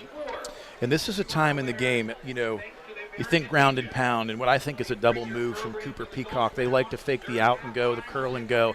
If they can get Brady Jordan enough time, we'll see if they don't try to go vertical here on 1st down. I'm wondering about the vertical. I was thinking a little bit of the opposite. You got 6.5 left. It's been a lot of nerves. It's been a lot, I think they want to do a 6-minute length of the field drive that ends in 6. I think they want to maybe establish the run a little bit, get Hayden Packer going a little bit more, but ultimately, that's the great part about this Bulldogs team. They can beat you all sorts of ways, so we'll see what happens. You really don't know what they're going to do until the play's going. And the last thing you want to do, obviously, is turn the ball over deep in your zone here. 6:37 to go. Those listening here to the Bear Country Sports Network, Nate Carpenter and Nick Severini, not Severino, all the way in from Jersey. It's great to have you here tonight, brother. It's great to be here. I'm enjoying this. So the Bulldogs 1st and 10. After that Shamokin Indians timeout, will take over. Brady Jordan is choosing to go under center with the full house backfield. 3 backs, immediate handoff, up the middle. Good blocking. Pickup of about 5 on that. Yeah, stop made by Artis Jones. It was a great hit by Knowledge Artis Jones. He's trying to get his bench fired up after that. Still picked up 5, so it was a good run in the end. And right now they've got the powerhouse backfield with Hayden Packer, Tate Seacrest, Elijah Jordan in there. Fakes the handoff. He throws to the flats. Wide open. Tight end is Loomis. And a great pass play. They don't go to the tight end much, but that's another wrinkle we haven't seen much this year. And there's that type of play-action play that you were looking for there, Nate. On the play-action, a rollout, on the power formation, trying to get something out of it. Turns to a big gain and a move of the chains. Nice catch by Loomis. Good pass by Jordan, the 6'3", 220-pound tight end. Under center is Jordan. Hands off immediately. Up the middle is Elijah Jordan, and they're just moving the pile.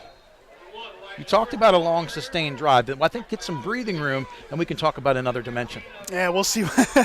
We'll see what can happen with the way that they've been able to move the pile on first contact. That was right about the line of scrimmage. They're able to get 3 yards out of it in the end. Even a play where it looked like the Indians were going to be able to stuff them, they're still able to get a fairly good gain out of it. So pickup of 3 on 1st down. Dogs up 14-0. 2nd and 7. The ball on their own 38. Brady Jordan now in the shotgun. Hands it off immediately. First contact. Elijah Jordan getting up close to the 1st down. Again, coming in with the finishing work is Artis Jones. That was wisdom number 1. Yeah, Artis Jones once again on the stop. But you don't want your secondary making so many tackles and linebackers. You want it to get met at the line of scrimmage a bit more. So better penetration on the edge for the Indians, but ultimately with the run going up the middle, there was little that they could do. In the gun is Jordan. Hands off immediately. Up the middle goes Elijah Jordan over the 1st down. So good surge again by the front 5 of the Jersey Shore offensive line. Yeah, Dinois with the ability once again to meet the halfback at the line of scrimmage, but it's that shrug drill, being able to keep the legs churning forward, and turns into another 1st down on the gain of 4, and the clock continuing to run with the favor, of course, the Bulldogs with possession. Gravish is going to burn a timeout right now with 5 minutes to go exactly on the nose here, 2nd quarter. Dogs up 14-0, 1st and 10. The Dogs right now started at the 15 on this drive. You talked about sustaining the ground game. That's exactly what they've done. Yeah, it's something that they've really been able to turn to, especially on this drive. And it's anything spectacular. It's, the 3, 4, 5 yard gains that they've been able to do. It's a little bit far from the 9 yards play that they average on the season. But they're proving that they're really able to establish a run against an Indian side that, especially on the front 7, has done very well throughout the beginning parts of the game. And if the Bulldogs are able to keep this going and capitalize, it's going to be a real morale break breaker for the Shamokin Indians heading into the half as well, because if you think you're doing a lot of stuff right, could easily be 21-0 at the half, but still plenty of football left with 5 minutes left. We'll see what happens. Yeah, and Jersey Shore, it's nice to see them in a game where, they're not currently up by 50, where they have to have some, show the ability to mentally stay in tune and not tap out, not check out. When things are always when it's always a blowout and it's always easy, it's not going to be what they're going to face in the playoffs. And here's the thing: faced with a little bit of pressure, they were able to score with no penalties, get the ball back, and they're driving at midfield already.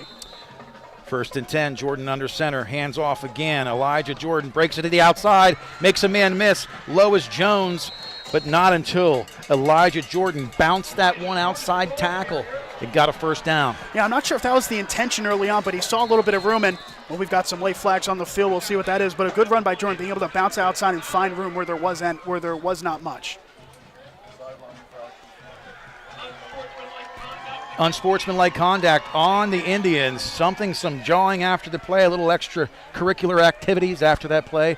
Not what they needed after a big pickup. I'm not sure that extracurricular activity was debate club, Nate. Seemed like there's a little bit more aggressive than that, as it's 15 free yards. It was, and we just talked about the discipline, staying in the game. Shamokin's played a good first half. Under center. That's their first bad penalty, really. Yes, under center is going to be Jordan. The officials are still talking about something. There's Three's company out here at the 40-yard line. They're talking about what happened, what went down, and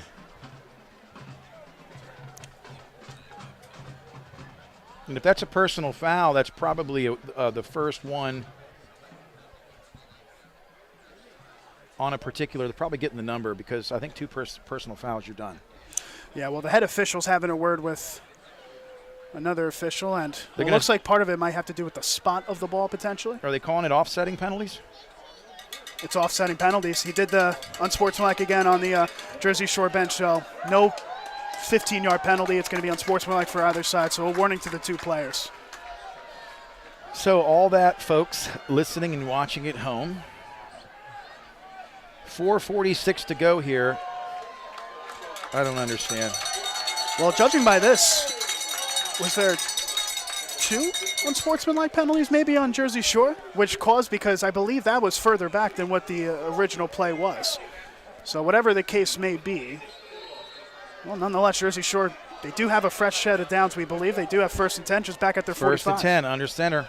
Elijah Jordan gets the handoff, fumbles. The ball is out. Looks like the Shamokin Indians got on it, but the ball may have gone out of bounds.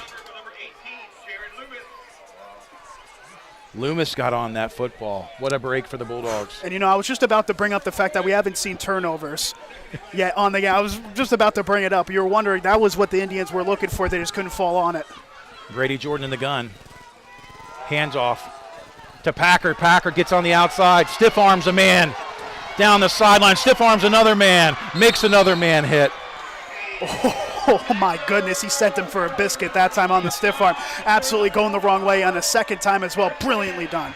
2 stiff arms, and then he lowered the boom when that guy went to hit him out of bounds. And so the Bulldogs going to try to get in the fast car now. Big play by Packard on that last first down carry. In the shotgun is Brady Jordan. Single back is Packard to his right. Motion, Elijah Jordan left to right. It's the jet sweep. Outside. Elijah Jordan down the sideline. Gets a block. Makes a man miss. Down the sideline into the end zone. No flags on the field. Touchdown Bulldogs, just that quick. Yep, just like that. That's how quick this Bulldogs team can beat you. Coaches are absolutely fuming with the refs. It was a block by Zach Rooney on the outside for Jersey Shore. Some appeals for a flag, none were given. He did just enough.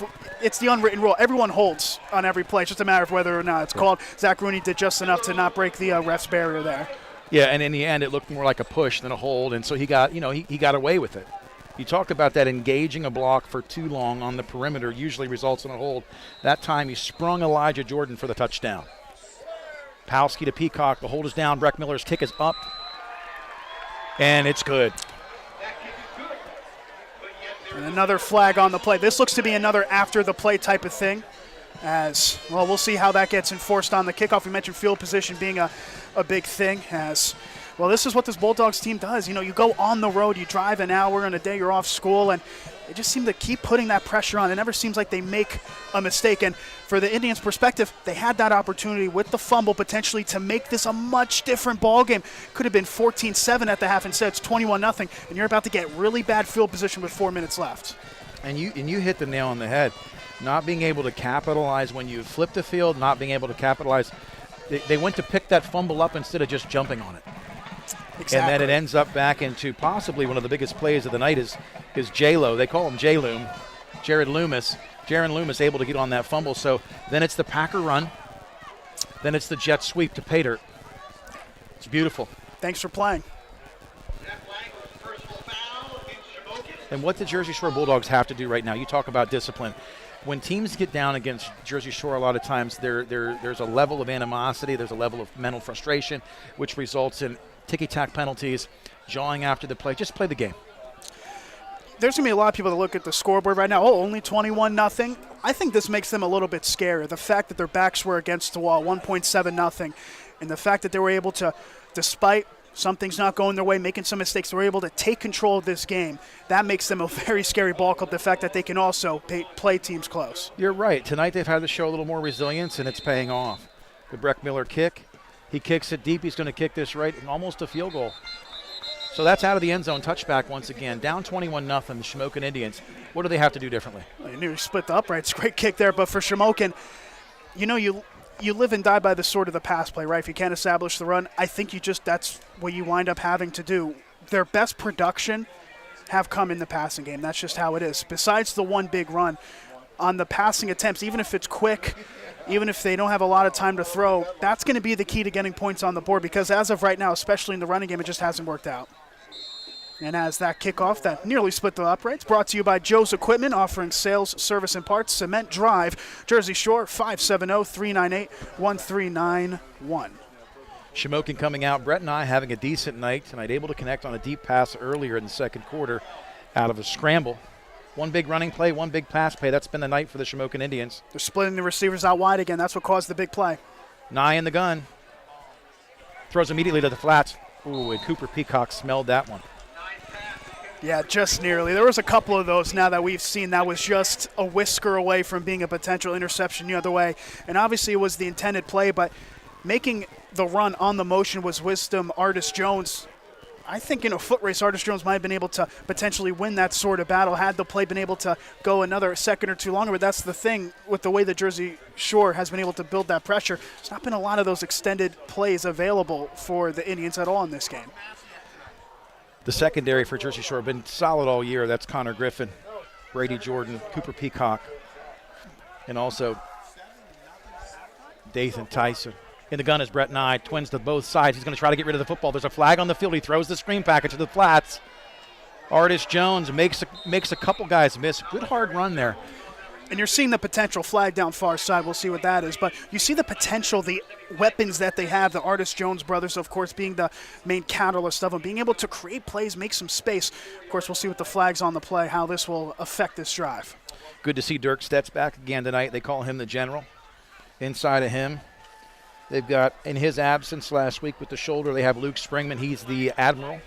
So they've got J-Loom. They've got all kind of nicknames. We've got a meatball on this team, and he loves to be called Meatball. Yes. Oh, that's great. And Tom really has enjoyed coaching this year. He's a great coach, but some of the things they do to lighten the load and enjoy the season. They're going to Maryland tomorrow to see the Terps in the Big Ten on the Big Ten Network. So tune into that game. Your Jersey Shore Bulldogs team will be down there watching them play Purdue. Well, team bonding, it's so important, especially in today's game where, you've got to have the chemistries put together. And this is a real tight-knit team, you can tell. Brett Nye in the shotgun, double twins, motions left to right. Brady Jordan walks up to the flats. Immediately pressured. Brett Nye tries to get away, but just there's too many orange jerseys around him on that play. And once again, you look at the coverage, one-on-one, every single side. It's not like they're going zone. They're going man-to-man, and it's been working to a T. They have to just, for Jersey Shore, just keep doing the same thing. Rush everybody except the man-to-man coverage. And most people don't realize how hard it is to go man-to-man in high school. It's incredibly difficult. You don't see it a lot. You see, I would say about 75% of it is zone, if not more. Yeah, it's zone, and when you've got the athletes that Jersey Shore has, a lot of these guys are playing QB and receiver on the offensive side of the football, so it's a perfect fit. It really is. No, it really is. So right now you're looking 3rd and 21. 9 in the gun, immediately over the middle, deflected. Hands up. That was Rooney, number 68 on the deflection. Yeah, Rooney doing really well. Hey, sometimes when it rains, it pours. Quick 3 and out. Not exactly the thing that the doctor ordered for Shamokin, as they're going to have to punt into their end zone once again. And still 2:47 left. Well, scoring might not be done yet in this half. We'll see how this punt goes. Yeah, you're right. 2:47 here, second quarter. The Dogs are up 21-0 against the Shamokin Indians. Punt team on for Shamokin with a 4th and 21. Back to receive this kick, Elijah Jordan, Cooper Peacock, and they're hungry for a big return. Short kick. They just got to get away from this one. It looks like that might have gone off of the up man. We're going to have to see what the official ruling was. The referee's not making a call yet.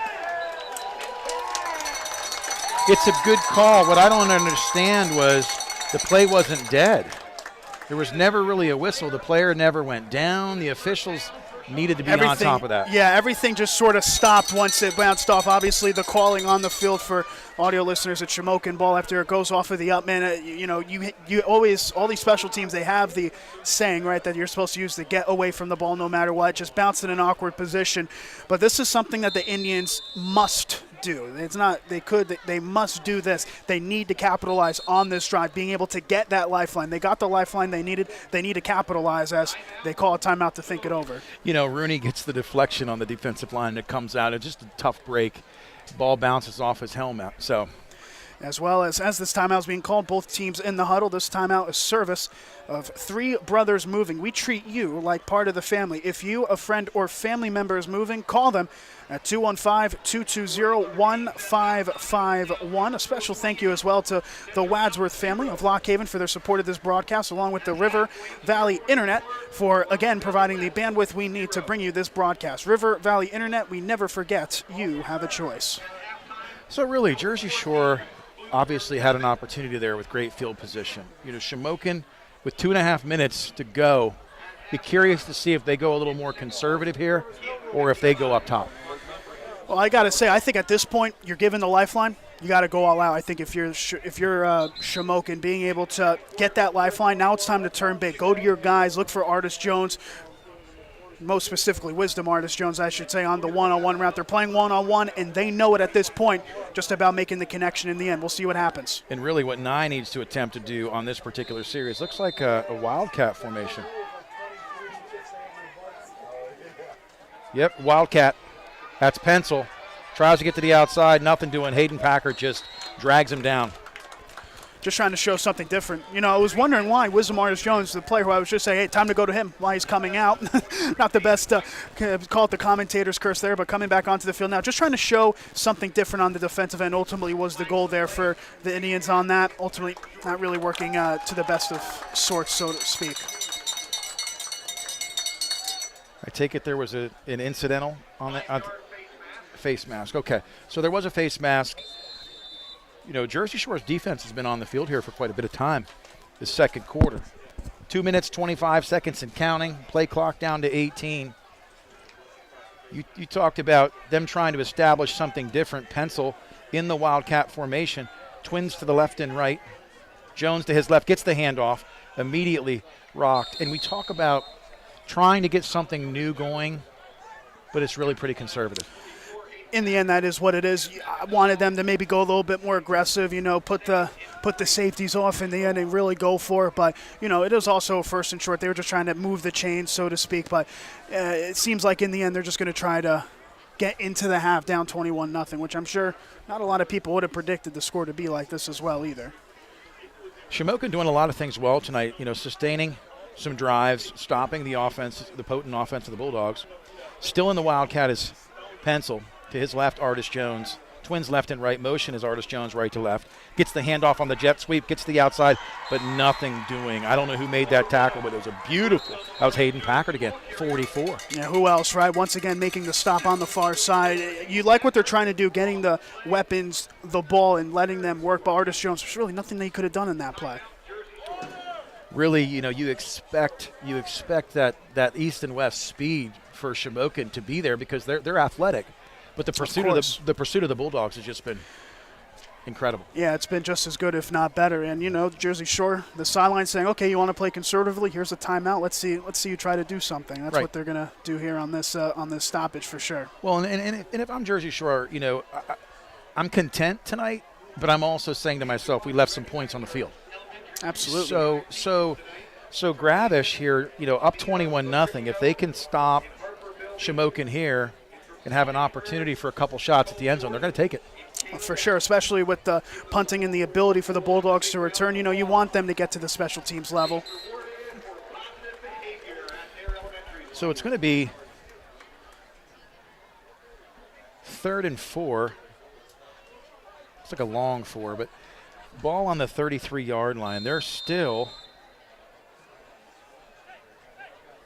going to stay in the Wildcat, which is surprising. Pencil at quarterback. Number 34 to his left, Jace Gink. Hands off to Gink. And just as soon as he touches it, he got kissed. Absolutely. And it's that man again, Hayden Packer, there on the stop. 3-yard loss. Very curious. You want to show something different. You want to try something different. Throw everything at the wall, look for something to stick, but nothing's sticking at the moment. Play clock at almost 20 now. Minute to go. Dogs on the return game. It'll be Elijah Jordan and Cooper Peacock, the household names back to return this. They're on their own 45. Blake Hockenbrock has been busy at punting, number 52. Snap is back, kick is away. Kick is low. Sends him back. That's Peacock. Peacock makes the catch. Peacock tries to get north and south. He does. Makes a man miss. Great return by Cooper. He has that in him, Peacock. As soon as it went into the air, how it was a good distance, but a bit of a line drive. You're like, okay, this guy's going to be able to return it. Peacock able to get by the Gunners and turn it into a bit of a foot race. Ultimately, he was able to be absorbed, but not before some great territory was had for the Bulldogs. 33 seconds left, no timeouts. They've got time. You'll see Brady Jordan in the shotgun. Hayden Packer at his left, singles Connor Griffin, trips to the right, look for the hitch and go. Another timeout of the ref's whistle, we believe. Yeah, official not in position to cover the secondary. Things moving at a rapid pace now. Hayden to the left. Fake move, double go. Wide open is Connor Griffin. Down the sideline, catches the ball, down to the 1-yard line. How about that one-on-one coverage, completely beating the man, just trusting your guy to go up and make a play. Absolutely brilliantly done there by the Bulldogs. And they're 25 seconds away. They got to get 1 yard. Yeah, that's the hook. We talked about that to Peacock typically, but they went to the single receiver side. Beautiful. Handoff immediately goes Hayden Packard, and he's going to walk in. Touchdown. What an incredible. Gravish used the timeout. You made a special note of that in your journal. I saw it, brother. You made the note that he used that timeout. A minute left. Got down inside of a minute. But you know what? They weren't going to leave those points on the field. No, they wanted to get more. They wanted to make sure. They wanted to establish that there is a reason why they're 6-0 in beating teams the way that they are. That was a red carpet trip to the end zone there by the halfback Packer. And just like that, 28-0 with the extra point pending. And now we can officially say that it is 28-0 as it splits the uprights. 28-0. There's still 21 seconds to go. So that's an example of about a 39-second drive. And you talked about them being able to beat teams in many different ways. They really hadn't gone up top to that double hitch wheel route the whole night, and there it was to the single side of the field. I mean, you haven't seen a duplication really at all this game in terms of all of their touchdown drives. They can do it on the run, they can do it on the power run, the outside run, the short pass. We just saw there on the long pass being able to get a chunk of yardage just as quickly. More ref conference happening notably on the far end zone. We'll see what that's all about in due time, but another kickoff here, 21 seconds left. No timeouts for either team. I wouldn't be surprised if the Indians, once they get possession, to just take a knee and send it into the half. Yeah, and that's likely. I think the official's just talking, hey, let's clean things up after the play. I don't think Shamokin's really faced a 28-0 deficit in a long time. So tonight, trying to keep the emotions in check, not let the game get out of control. Good job by the officiating crew. So on to kick again, Breck Miller. He's usually active in duty. Kicks the ball off. He kicks a little pooch, squibs it. Jersey Shore could get on this. That was unique. Yeah, you hold your breath a little bit. It had a perfect bounce, didn't it, for one of these guys to be able to get it. Ultimately, was the one of the up men being able to put just a halt to that for just a little while. So, yeah, we'll see what the Indians try to do here with just 21 seconds left, with no timeouts especially. Maybe if there was a couple timeouts, they try to do a thing or two, but I wouldn't be surprised if they just try to take this into the half. But, it's high school. We'll see what happens. It is high school. Things can happen fast, and they can happen in a hurry, and you can also shoot yourself in the foot in a hurry. So, like you said, the conservative play is probably the best play right now for them because they do receive the kickoff in the second half. That is good to be known. It should be noted as well, this was a 7-0 ball game heading into the second quarter. How quickly things have changed here. Under center, Pencil takes a knee. 18 seconds and counting.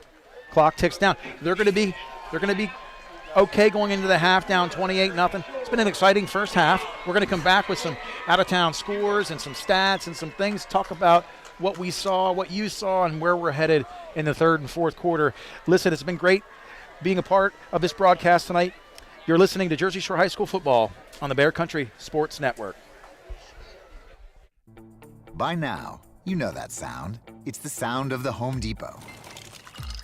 But what about those sounds? Those are the sounds of Kraft Ice from a new LG refrigerator, cooling your drink to perfection. Making this the sound of savings on top brand appliances. Save up to $1,212 on this exclusive LG kitchen package with Kraft Ice at the Home Depot. How doers get more done. Offer valid September 29th through October 19th. U.S. only. See store or online for details. Since 1925, Erie Insurance has been providing protection for you and your family. Auto, home, life, business, and flood insurance, annuities too. Get a great price and the service you expect from Erie Insurance. Available from your local Erie agent, Fager Insurance Agency in Lock Haven, serving the area for the last 57 years. Call now, 570-748-3570 to get a free quote. Fager Insurance Agency, 511 East Church Street, Lock Haven, 570-748-3570. FCCB, we'll make it happen for you. Are you buying your forever home? Whether you're downsizing or just shopping for a vacation home, you deserve an experienced lender and quick turnaround. FCCB will make it happen for you. Visit mortgagesmadesimple.com and get started today. First Citizens Community Bank, building better communities for 150 years. Member FDIC. Together, we'll get it done. FCCB, we'll make it happen for you. For a great time, make it Baldbird's Brewing Company in Jersey Shore. Enjoy 24 different beers in the family-friendly tap room where pets are welcome too, and a full selection of local spirits, wines, and specialty cocktails. Don't miss our weekly family game night and trivia night. Baldbird's Brewing Company offers event space for meetings, weddings, and private and semi-private party spaces. Open Wednesday through Sunday. Baldbird's Brewing Company, Schaefer Lane, Jersey Shore. Online at baldbirdsbrewing.com. Can I get the sales projections for the Springfield, Bristol, and Fairview stores? Val's Froyo Palace is dishing out 3 more locations. Jody, have you lined up interviews? They need 3 new store managers before they have a meltdown. And remember, they need at least 5 years experience. Indeed can help them hire great people fast. I need Indeed. Indeed you do. We instantly connect you with quality candidates whose resumes on Indeed match your job description. Visit Indeed.com/credit and get $75 towards your first sponsored job. Terms and conditions apply. B.A. Mikesell is a local residential, commercial, and industrial electrical contractor. With over 10 years servicing North Central Pennsylvania, B.A. Mikesell has built relationships with home and business owners in Jersey Shore and beyond. Trust B.A. Mikesell's trained electricians for all of your electrical needs. Take advantage of their industry-leading warranties. Call 570-398-7837 today to find out more. B.A. Mikesell Electric, a proud supporter of Jersey Shore sports. WQBR, the Bear, Cutting Edge Country. Hey, we're back here at Thompson Street Stadium. What an exciting first half. I'm here with the first time we've ever done a broadcast together. Nick Severini, all the way from New Jersey, West Virginia grad, right? That's right, West Virginia University. That's awesome, brother. Well, listen, it's been a great first half. Dogs up 28-0. We have a halftime sponsor. Yes, we do. This halftime brought to you by Kevin Peacock Disposal, family-owned and operated, serving the eastern portion of Bear Country, providing top-notch service for 30-plus years. Get the kind of service you deserve. Free quotes are available at 570-745-7730. Kevin Peacock Disposal. Yeah, and his son Cooper is having a whale of a season as well. He's having a day as well. For sure. Tonight's been really good to him, for sure. Well, listen, we're about ready to start the third quarter, but until we get there, we're going to talk about some first half stats. Offensively, Elijah Jordan, he's your number one, 14 carries for 82 yards. He hasn't had a night like this. They're trying to give him some work, and he was able to bounce. He had a 2-yard touchdown and then bounced the one to the outside for 35 where Rooney sprung him. Brady Jordan actually has 5 carries for 85 yards because we almost forgot the first one that went to the house, right? Only the one that went the distance on the first play. 71 yards on the opening play for a touchdown. Hayden Packard has 6 carries for 39 yards and 1 TD. That one beautiful stiff arm, had a couple stiff arms and just face planted a defender. And I tell you what, too, that run also came right after there was a little bit of extracurricular, some flags on the play. 2 stiff arms, put his head down right out of bounds, maybe a little English afterwards. But I think when we talk about the real tone setter and the change of this game, it might be that run. It just might be. It really was, because that's where it seemed like the lights came on. You know, the runway lights came on for the Dogs, and they got an edge. They got a little bit of that grit back. I told you they didn't seem to quite have that killer instinct tonight, and that's where there was a shift. That was where they got it. You know, it's not going to, you know, all the touchdowns will get a lot of the promise, but I think that run is really what changed things. Huge tone setter in the game. As far as passing is concerned, Jordan 3 for 8 for 54 yards, and almost a touchdown. Did get down to the 1-yard line on the hook and go to Connor Griffin.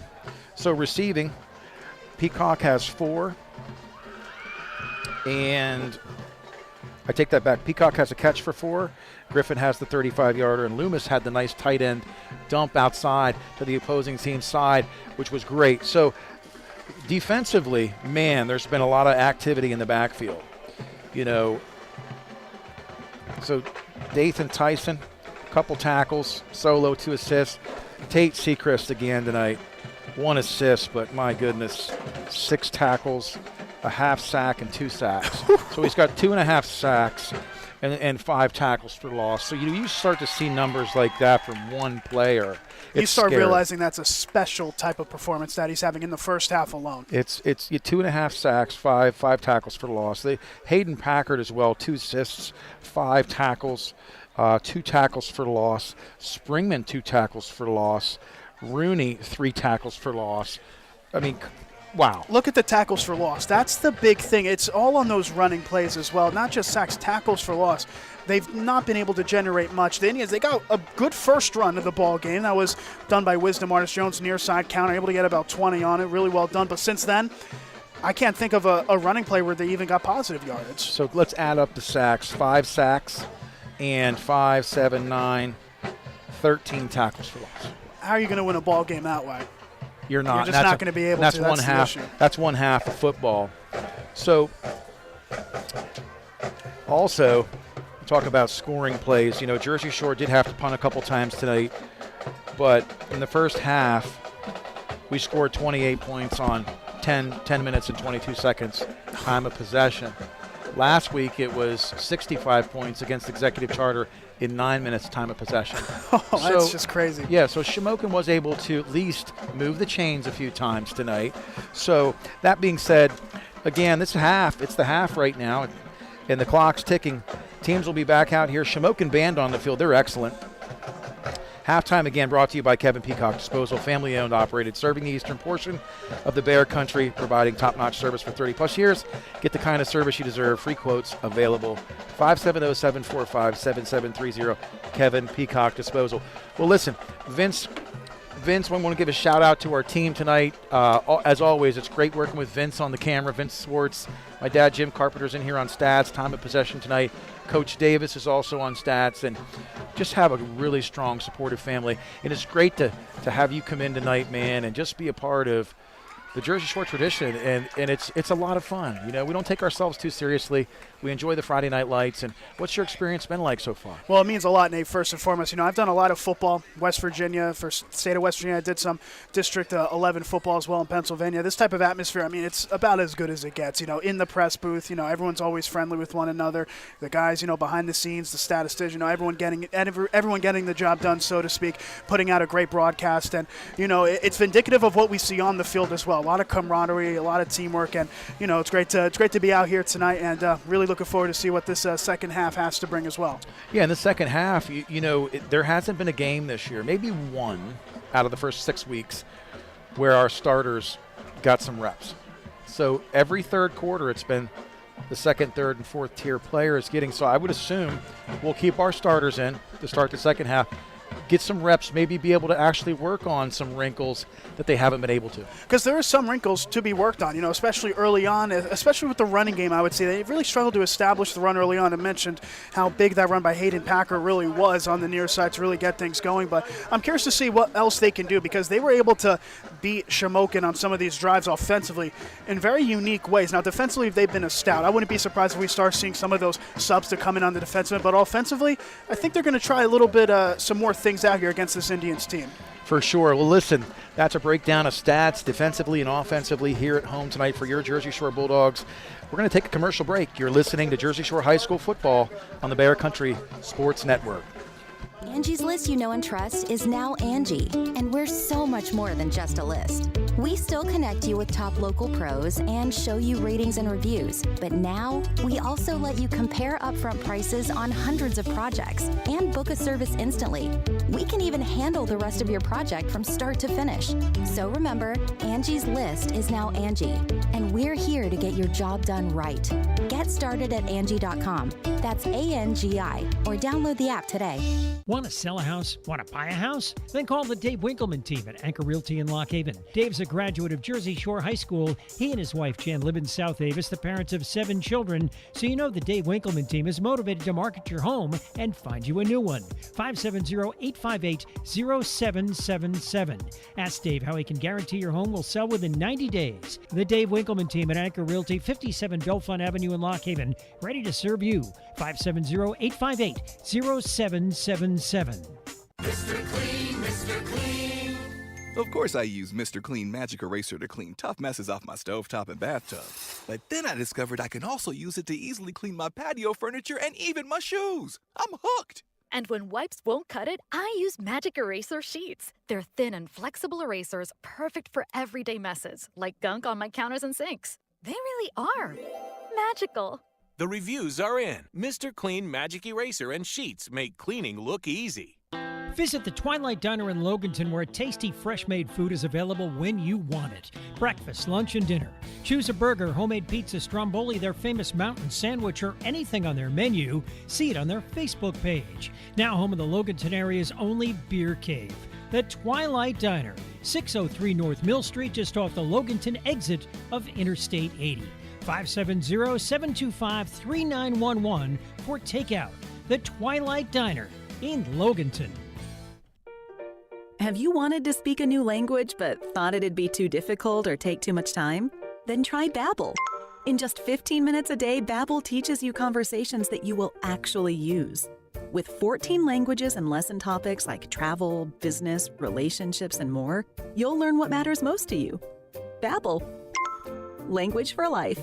Learn a new language with ease. Go to Babbel.com to try for free. That's BABBEL.com. It's time for an insurance review. Every now and then, you need to know you're getting the best coverage at the best price. So here's a phone number, 570-865-5191. State Farm agent Jason Eberhardt will give you an overview and make recommendations on how you can protect yourself and your family. Auto, home, life, health, property, or business, it's Eberhardt State Farm. Available online at InsureJerseyShore.com. Eberhardt State Farm in their new offices, 600 Allegheny Street, Jersey Shore. 570-865-5191. WQBR 99.9 FM. We are back. The Shamokin band came out storming. Good numbers. It's great to see. That's a big part of it when you talk about high schools is the band, the programs beyond just the game itself that bring community together. And Shamokin is one of the schools, Shikellamy as well, that have always had. Lewisburg has a solid band where sometimes those programs get forgotten. Yeah, but it's great to see. It's part of the tradition of, high school football. Shamokin, excellent band. The numbers are incredible. I remember last year during District 11 football, there was an Easton area high school over in District 11. They had about like a 200-person band. It was the biggest band I had ever seen. It was the opening of their stadium and everything. And, the band really adds an aspect to the atmosphere and everything that really makes it unforgettable for sure. So congrats to Shamokin. The band really, at least they came out, putting a performance for the home crowd as well. Yeah, for sure. So we're about to start the second half here. Let's talk about some things that we witnessed in the first half. Obviously, you said it at one point, Jersey Shore could go to the air if they wanted to more. They were able to get outside a little bit with Elijah Jordan, able to ground and pound with the powerhouse backfield. There wasn't much they couldn't do, but there were a couple series where Shamokin showed up and had some good defensive stance. Yeah, especially on the interior part of the line, I would say that the Indians defensively were able to kind of shake the Bulldogs up a little bit. Now, once the second quarter really started to progress, maybe it had something to do with some tired legs, maybe, temperature getting a little bit colder, just the fact that the momentum wasn't really on their side as well. I think overall, I want to see if Jersey Shore can be able to maintain that interior run on the offensive end and see if they can really try to establish those long storage drives, because we see them score in quick succession. I want to see how if they can kind of get a more long-winded drive going as well. And we also saw when Brett and I had time, even the one time where he was able to break through the pocket, move up in the pocket. He was able to move up in the pocket, buy some time, get the ball to Artis Jones down over the middle. There was that one big pass play and also the big run by his brother, Knowledge Artis Jones, down the right sideline early in the first quarter. Aside from that, though, there's been no answer for 13 tackles for loss and 5 sacks with this Bulldog defense. I think what's wild to say as well is it seems like Shamokin, especially on the defensive end, they gave the offense a window to take control of the ball game. The couple of stops that they got early on, remember, this was a 7-0 ball game in the first quarter, end of the first quarter, going into the second. If the Indians were able to just kind of able to establish a run and get some sort of big play off, it could have been a much different ball game. It was wasted opportunities from the defense, and now that the defense getting a bit more tired, staying on the field too long, it really turns into an issue. Well, we're going to pause for commercial. When we come back, the second half will be underway. You're listening to Jersey Shore High School football on the Bear Country Sports Network. When Big Mobile charges you an arm and a leg, they're taking your money and your power and your arm and leg. Boost Mobile gives your power back with an unlimited plan for $25 a month on one of America's largest 5G networks. We can't give you back your arm and your leg because we're not qualified surgeons. Unless you're an iguana who can grow limbs back. Switch to Boost and get an unlimited plan for $25 a month. Boost Mobile. Unleash your power. New customers only. One line, $25 per month with autopay. Additional restrictions apply. See boostmobile.com for details. When you're looking to move to something bigger or smaller, new construction or a fixer-upper, in town or out of town, your first call should be to Brady Carnahan at SWC Real Estate, 570-295-8233. Through the years, SWC has become an industry leader committed to excellence by offering the most comprehensive marketing solutions. At SWC Realty, it's simple. We just market your home better. Call Brady Carnahan today, 570-295-8233. At Boot Barn, we believe that the cowboy boot is an American icon. Today's boots are not only rooted in history, but are enhanced with modern technology features for the working cowboy. Ariat boots are built with advanced technology that provides the comfort and support of a high-performance athletic shoe, yet still has the functionality and durability of the iconic cowboy boot. And at Boot Barn, we carry over 250,000 pairs of Ariat boots nationwide. Ariat at Boot Barn. McMahon, Ferguson & Associates Insurance Agency is your local Erie insurance agency. They handle your home, auto, commercial, and life insurance needs. Let's talk life insurance. If something happened to you, would your family be prepared? Let McMahon, Ferguson & Associates craft the perfect life insurance policy for you. Call 570-398-4090 or visit 1020 Allegheny Street, Jersey Shore. McMahon, Ferguson & Associates Erie Insurance Agency.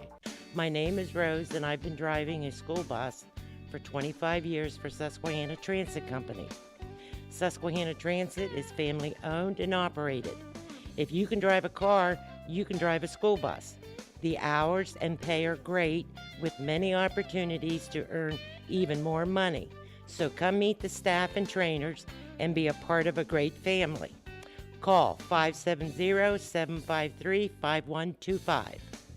Everything you need in one place. Jiffy Market in Jersey Shore, the largest cooler full of cold drinks in the area. Sunset ice cream dipped for cone or cup and also available in full half-gallon containers. We've expanded our eat-in or take-out menu, including garbage fries and walking tacos with more to come. PA lottery tickets and skill games, and ATM fresh-made sandwiches, meat and cheese by the pound. Snacks, candy, slushies, and more at Jiffy Market. Everything you need in one place, across from the post office in downtown Jersey Shore. Stop and shop Jiffy Market. The Bear, 99.9 FM. We're back here, second half, about to start. Nate Carpenter, Nick Severini, Great night tonight, Nick. We're going to get to some out-of-town scores, but before we do, we just want to once again thank Kevin Peacock Disposal, the halftime sponsors, family-owned and operated. Get your free quotes, 570-745-7730. Right now in our region, Troy's having a great year, 21-0 over Towanda. Milton and Bloomsburg 14-13 in the third. Crestwood, a team that we've seen some in the playoffs in the past, up 21-6 Hazleton area. Mifflinburg, Shikellamy. Mifflinburg up 21-0. Valley View, been tough this year. Coach Tom Gravish tried to get them on the schedule. Just wasn't an open week. They're up 27-7 against Scranton. Danville winning big over Montoursville, 35-0. That in the third quarter. Mount Carmel averaging 285 pounds across that interior line, up 39-0 against Hughesville. Montgomery area losing to Canton, 55-0. We will see Canton. Montgomery down a little this year. Canton has been just truly a program on the rise. Last year finishing deep in the playoffs. This year looking to go a long way in single A. And that's about it right now for the region. So Berwick, we'll cover this one too. Berwick up 20-14 on Dallas. Dallas right now climbing up in the Quad A rankings. They're 6-0 on the year. So our out-of-town scoreboard, thanks to Sean Hale, our out-of-town scoreboard brought to you tonight by Irv's Meat Market, the meeting place with quality specialized meats and cheeses, 229 South Main Street, Jersey Shore. Kickoff about to be up in the air again, third quarter. Yeah, we'll see what happens with the Indians. They're going to get possession if they field the kickoff, of course, cleanly. No turnovers to be had. See what they can do on the offensive end. I'm intrigued with how the halftime team talk was, if they're able to make any adjustments. Breck Miller's kick goes high, goes deep to Artis Jones, catching it at the 7-yard line, scampering to the left. He's going to get pursued back to the middle. Doesn't make a man miss, gets out to the 25. We're going to call it the 25. Nice little move. Yeah, not a bad move at all there by Artis Jones, able to make something out of nothing in that scenario. That kickoff brought to you by Joe's Equipment, offering sales, service, and parts. Cement Drive, Jersey Shore, 570-398-1391. The Dogs are going to come out in the stingy 5-2, and it's a true 5-2. With really what you've commented on tonight from an outsider's perspective coming to your first Bulldogs game is the lockdown potential on the man-to-man coverage in the secondary, which has been beautiful tonight. Now it's time to see, as the legs get a little bit wary, if they're able to keep it up. Snap handoff direct immediately to number 34. That handoff goes to Jace Gink. They come out in the Wildcat. I'm almost wondering right now if there's something wrong with Brett Nye. That's turning into the question mark, isn't it? The fact that, Brett Nye, so much talent, so much potential on that offense. We haven't seen them since about the midway point through the first quarter. We do see Brett Nye right next to the first down markers. Well, of course, you can't just trust it on the eye test, so we'll have to see what happens. Actually tried the weak side handoff that ultimately there's no room to run. Starting unit still in on defense for the Dogs to start the third quarter. Pencil in the gun, hands off to Artis Jones, and he is immediately met by Hayden Packard. It's as if when they know that motion comes, they have a key or two to read, and it's go time. Yeah, Packard just zipping in between two blockers. I saw, you can see from a mile away, Packard being able to get into the backfield with these. All he had to do was make the tackle. He doesn't miss much of those. No, so good defense. That's going to bring up a 3rd and 14. The ball on their 21, so really on this first drive, Shamokin Indians just moving backwards. Yeah, it's similar to what they've done on the offensive end with the running game. They're big, productive. Even if it was some dink and dunk passes, they were able to at least get forward. I mean, they haven't been able to do that at all in the run game since the big run. And the big thing with Nye, at least he stretches the field in the perimeter game and the deep passing game. So pencil in the gun, hands off immediately, and there's just nothing there. I'm telling you right now, that pressure is just – Hayden Packard is shot out of a cannon. I was going to say, I can give you 3 guesses who made the tackle, but you'd only need one. Hayden Packard once again just zipping through as the backer coming in. Just seems like no one's blocking him, isn't it? He's just too quick for the lineman to be able to adjust. At this point, you have to realize that 44 is going to be there in the backfield unless you do something about it. Well, when you go from immediately touching the football as a running back to being touched, it's demoralizing. It's demoralizing. So on to punt again, number 52, Blake Hockenbach. Punts away. Gets it deep, it's high, and it's deep. Peacock sees it in the lights, makes the catch, he fumbles, picks it back up, hit immediately, springs it to the outside, though. He's down the sideline, makes a man miss, cuts back, makes a man miss, back to the middle. Still running. incredible. I didn't like the fumble, but it froze the defense for a second. It was a little bit of the Deshaun Jackson moment, wasn't it? Just kind of muffing it for a second. Eventually making the stop there was Colton Lynch, but yeah, he went back and forth. Give credit to the Indians. Usually when you get a seam, he's usually gone, so give credit to even prevent it from finding the end zone, but great field position for the Bulldogs once again. Hayden Packer in the backfield to the right of Brady Jordan in the shotgun. He's your QB, the number 11. His brother, number 1, out here in the middle of the trips package. Snap is back. Hayden Packer all alone. He's going to stiff arm a guy, and he is into the end zone. Just nobody touched him. This is a Hayden Packer masterclass that we're seeing on both ends of the football. He just made, was it 2 or 3 tackles for a loss on the first drive, and on the first run, it was just a power run trying to put his head down, but just a hole in front of him. He decided to take it, bounce it to the outside, and one of the easier touchdowns that he would score. Yeah, it just almost like the defense, as you said earlier, was defeated on that play. Palski to Peacock, the hold is down, the kick is up, line drive off the foot of Breck Miller. It's good.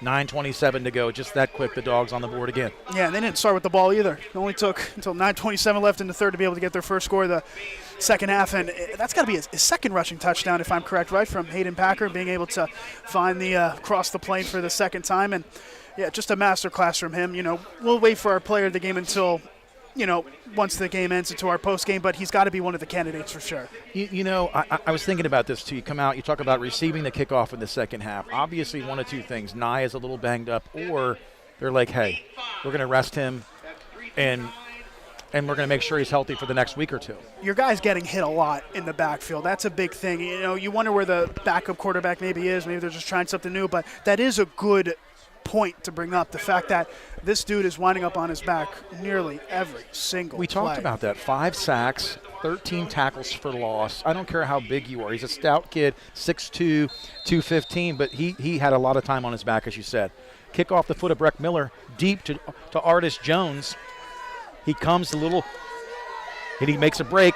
Nice, shifts his feet, but everybody stayed home in their lanes on that particular Yeah, that is textbook. Textbook on the special teams. Artis Jones was looking left, looking right, looking everywhere, just waiting for a lane to open up, and ultimately there was none, as Artis Jones looked to be a little bit slow getting up after that hit. Well, he shimmied and he shook, but nothing doing. The Bulldogs read the hips and got a good clean tackle in there. He's a little limped up. So right now, I think with the Bulldogs, if you think about this too from a mental, emotional, defeatist perspective, when your go-to quarterback is back, and he's the guy that can potentially at least get some jump balls, throw some balls to the perimeter.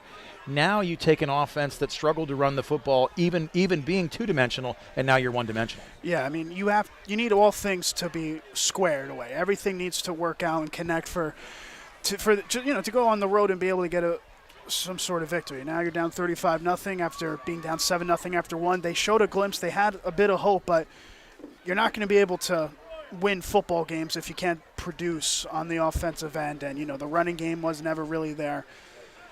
The passing game showed some signs as well, but just ultimately they were unable to beat the Bulldogs defensively. And I'd say you have to give a ton of credit. They're not going to get a lot of credit on the stat sheet or anything.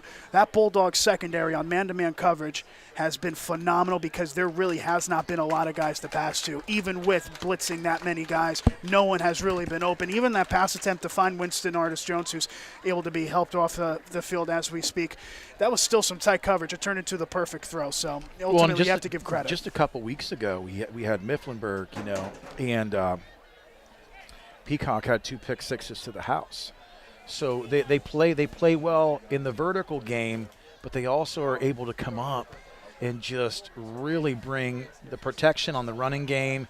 That 5-2 only works if you've got some quality D-backs and safeties. It's relying heavily on the secondary to be able to go man-to-man, and so far it's worked out for them. Big running back into the game for Shamokin.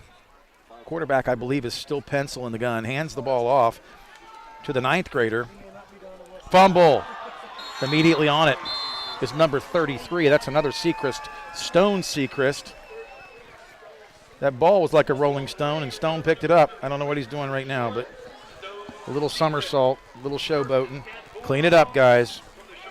Well, you have a lot of back and forths in the first half, and starting to pile it on. Like, you got to stay sportsmanship. You got to stay, fine-tuned because, a lot of these guys coming on, they want to keep earning play time. Obviously, as the season progresses, got to keep having those big plays to come up big. Ashton Sweely in the game at receiver. Motions right to left. Dathan Tyson, pass to the flats. Is going to be to Elijah Jordan, wide open. Oh, nearly caught. A decent pass, outside shoulder. Ball floated a little bit. I would say that was the exact pass he was looking for, outside the shoulder. Had the little bit of cut there to be able to turn and make the play, but in the end, he wasn't able to find the breadbasket. Very close to a reception, but closies only count in horseshoes and hand grenades. Brady Jordan in the shotgun to his right. Elijah Jordan fakes the pitch relationship, and he read the end, but good job by number 72. Yeah, very well done. I believe that's Brock Nye who is able to get into the backfield and make the stop. That's where you can start to get the momentum feeling a little bit more onto your side. Because it sets up a 3rd and 10 in the end, right? 3rd and 10, 3rd and 11. Yeah. This is where you can get a stop. 3rd and 11. It'd be interesting to see what play they run. Roll right. Peacock sits down in the zone, wide open, makes the catch. Not going down easy. When you're successful with the hook and go and you sit down on the hook, it tends to be wide open. I tell you what, too, that was a throw off of the back foot as well. That was brilliantly done to be able to have enough pace on it to find the receiver, let alone get him in a good spot where he's able to make the catch. Puts it right at the first down marker. They're going to give it to him. 1st and 10 Dogs. Hayden Packard. In the gun is Brady Jordan. Right to left, Dathan Tyson. They're going to blow a flag again. Well, close only counts in horseshoes, right? It's not getting that 3rd down stop. I made that comment in a previous broadcast and said close only counted in cornhole instead of horseshoes. My director gave me a lot of slack for that. But listen, man, if you want to see something really ugly, watch me play cornhole. Just so you know. I'm more of a badminton guy. Anyway, Vince is like, really? 1st and 15, right to left. Dathan Tyson gets the sweep on the jet sweep. Gets upfield. Tackled by a host of Shamokin Indians. Number 3 and number 77. Hey, it's another play on this drive where we see some good defensive fronts going over to the left, finding the hole and not creating any zone. So once again, on the defensive front, Indians doing well. Yeah, the Indians not going to lay down. The Dogs getting some subs in.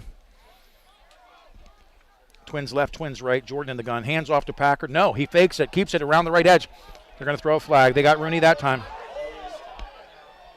And all the way to the end zone. Not too animated on that, folks, because the hold will negate the pickup in the touchdown. Well, we saw a very similar type of play, didn't we, in the early stages of the second quarter. That time before it turned into a touchdown as the ref kept the laundry in the pocket. Not that time. Offensive wide side tackle, as you mentioned, Rooney, just engaging a little bit too strong, as you mentioned. And that was a hold, for sure. It's one of those things, when it happens so visibly in the wide open, when you're on the showcase showdown, so to speak, and the official's right there, it's a guaranteed. If you're a center or a guard, you might be able to get away with it in that scenario, not the tackle, though. Brady Jordan in the shotgun. Motions left to right as Elijah Jordan. Well, just that quick, and this is what I say. I say this because there was definitely a hold, but it's almost like sometimes there begins to be an official happy play calling as far as the penalties go. If he's moving the football a little bit, I don't know why they're calling it tonight and haven't called it all year. Jordan in the gun. Elijah left to right, trips right, rolls right, wide open over the middle on the skinny post. Connor Griffin, beautiful backside read. Are you kidding me? I mean, that might be his best throw of the night. It just might be. Just to look over to his right, that might not have been the first option, but to go back to his left, throw across his body, absolutely brilliantly done there. And that was exactly what I was saying. He was second or third option, so good read on that. Hands off, Hayden Packard up the middle, vertical, north and south, and just Olay into the end zone. You're not going to get arm tackles isn't going to bring him down. No, he's a beast. He's a rhino. And we won't take that nickname away from coach here at Shamokin, Henry Hyanofsky. He was nicknamed the Rhino when he was at the New York Giants winning the Super Bowl. But Hayden Packard is not going to go down with an arm tackle. And in spite of the penalties, that's just a potent offense. Now, that's something that they're going to look at. They're going to say, hey, but we did commit a lot of penalties. You take on, when you get further into the season against maybe some tougher opponents, when you go beyond that, as the extra point is good. Score now 42-0. Those penalties, the coach is going to remember that. They're going to be okay. We got to tighten it up. And yes, some of them might have been a little ticky-tacky, but one thing that you also have to say as well, don't give them a reason to throw the flag is the other big thing as well. You know, the Dogs are able to get outside on most teams. I think one game last year with Aliquippa had some tremendous speed. They had the freshman running back of the year in Pennsylvania. But the Dogs do have overall good team speed, okay? For sure. And not just that, they have a high IQ to be at the right place at the right time.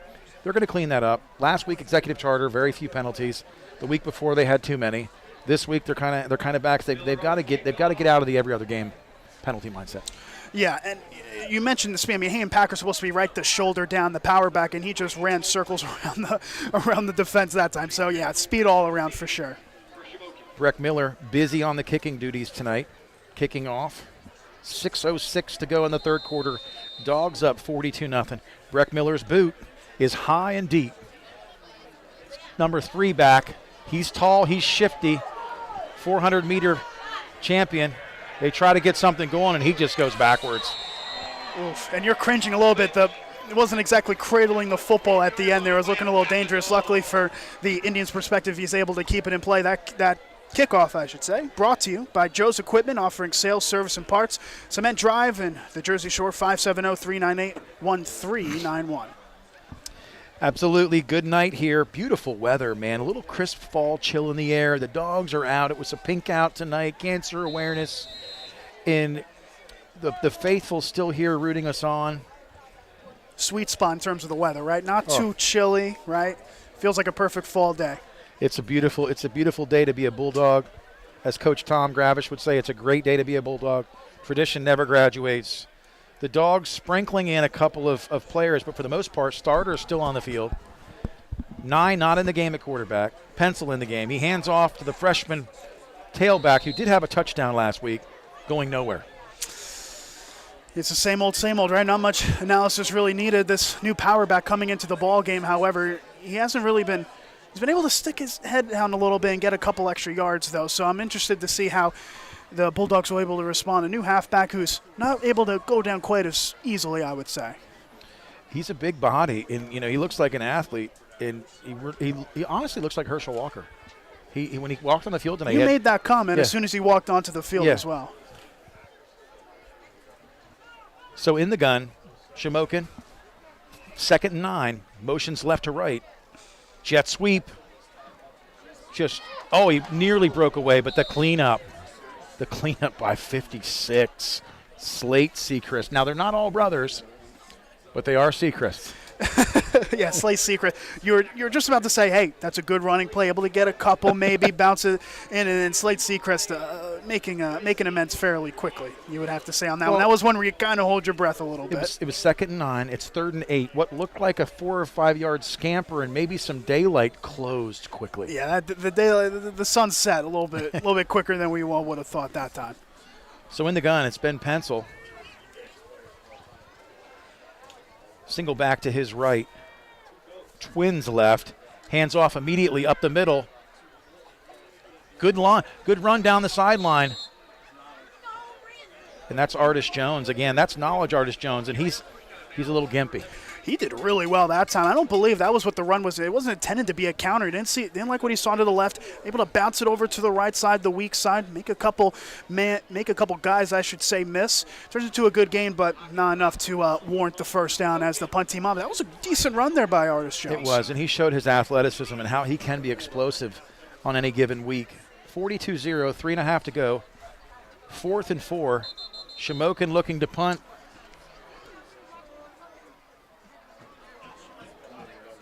And a flag down on the 12-man play. And another case of one too many helmets on the field. Yep, they had a dozen instead of 11, backing them up 5 yards, and that's 5 they don't need to lose. 52 on the punt, that's Blake Hockenbrock. Cooper Peacock and Elijah Jordan back to receive. Snap is back, kick is away. Kick is to Peacock, and he's got a lot of room. Makes a cut, makes another man miss. Tries to bounce to the outside. Good gang tackling. Penalty on the field. We'll see what the flag's all about. Yeah, it's an interesting spot. It looks like it might have come on the tackle based on when it was thrown. It was just about to credit the Indian special teams being able to handle Peacock pretty easily that time. So the Bulldogs have been able to come out this second half, one of the first weeks of the year. This is week 7. Dogs 6-0. Tonight facing Shamokin, the Indians from out of town, about an hour away. They are 3-3. Dogs up 42-0. It's a big night. We're still seeing what the flag's all about. Looks like they're going to march it back on Shamokin. Yeah, it's going to be a 5-yard face mask. That was the call according to the PA announcer here tonight. So just 5 more extra yards for the Bulldogs to work with. So the Dogs still have the starting receiving core in right now. Brady Jordan in the shotgun. Hayden Packard getting some duties tonight here in the second half. Fakes the handoff. Jordan's going to keep it right around the outside. Scamper. Got a couple. Also at this point, I'm surprised the second team isn't on at this point. 42-0, 2:45 in the third. You know, you want to put the foot down. I would say this would most likely be the last time that we'll see the first stringers on, but there's something to keep in mind. Got to keep the guys healthy for sure. Trips left, handoff is to Hayden Packard up the middle. Nobody around him. Scampers to the outside, and oh my goodness, to the house he goes one more time. Touchdown, Bulldogs. As that rushing touchdown number 4 now from Hayden Packer, absolutely unbelievable. And the best part about it is he's been just as decisive and as well done on the defensive end of things as well. It's just phenomenal in the backfield for 44. Well, you see, he can run you over and he can run away from you. He has elusive speed. For a bigger back, he's surprisingly sneaky. Palski to Peacock. Extra point is blocked. The big paw went up from number 54. Yeah, he Kristen is 6'6". Yeah, Kristen, all 6'6" of him being able to reach up. His wrist might be a little bit sore tomorrow morning, but that was a good block. So the Dogs here now at 40, I guess it would be 48-0. You talked about this earlier, Nick, you know, getting some other guys in the game now, and especially when you know Nye's on the bench. And they're working more out of a wildcat. They're trying they've got a lot of young players in even in the second half, trying to look towards the future. Yeah, this is the point of the game where you really, you're trying to see, what the future is for this Indians team. They got a couple guys on the field. They got an 8th grader as well. So, yeah, so we'll see what they can do. They might just put the first stringers on, try to continue with the wildcat, but, we'll have to wait and see what occurs. So the Dogs out to a slow start tonight, 7-0 up. Second quarter able to score 21 more, and in the second half really just come out hungry. Breck Miller boots the ball off here. High and deep, that's going to go down to number 7. And he is immediately wrapped up. That was number 7 on the return, Isaiah Mumford. I believe that was Max Engel as well on the tackle. Great job there, just following the lane and being able to make the stop on the attempted cutback. Let's take a look at the Bulldogs defense here. With 2 minutes and 22 seconds to go, 2s across the board, up 48-0. First and 10 for the Shamokin Indians, trying to get something started here tonight with the ball on their own 20-yard line. The Dogs have a couple of new players in at end. Obviously, he's gotten some playing time. Max Engel in at defensive end tonight. In the gun is Pencil.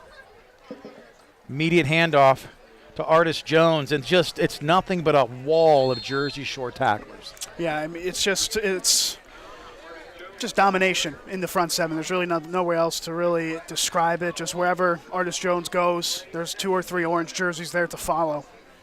And then for the Bulldogs, inside that interior line, it's going to start right now on this particular series with Brody Herr at nose guard. He's been a guy to come out of soccer. He came out of the left field. What a diamond in the rough he's been. Not just at nose this year, but also at tailback and fullback. Number 74, Dyson Delaney, also into the game.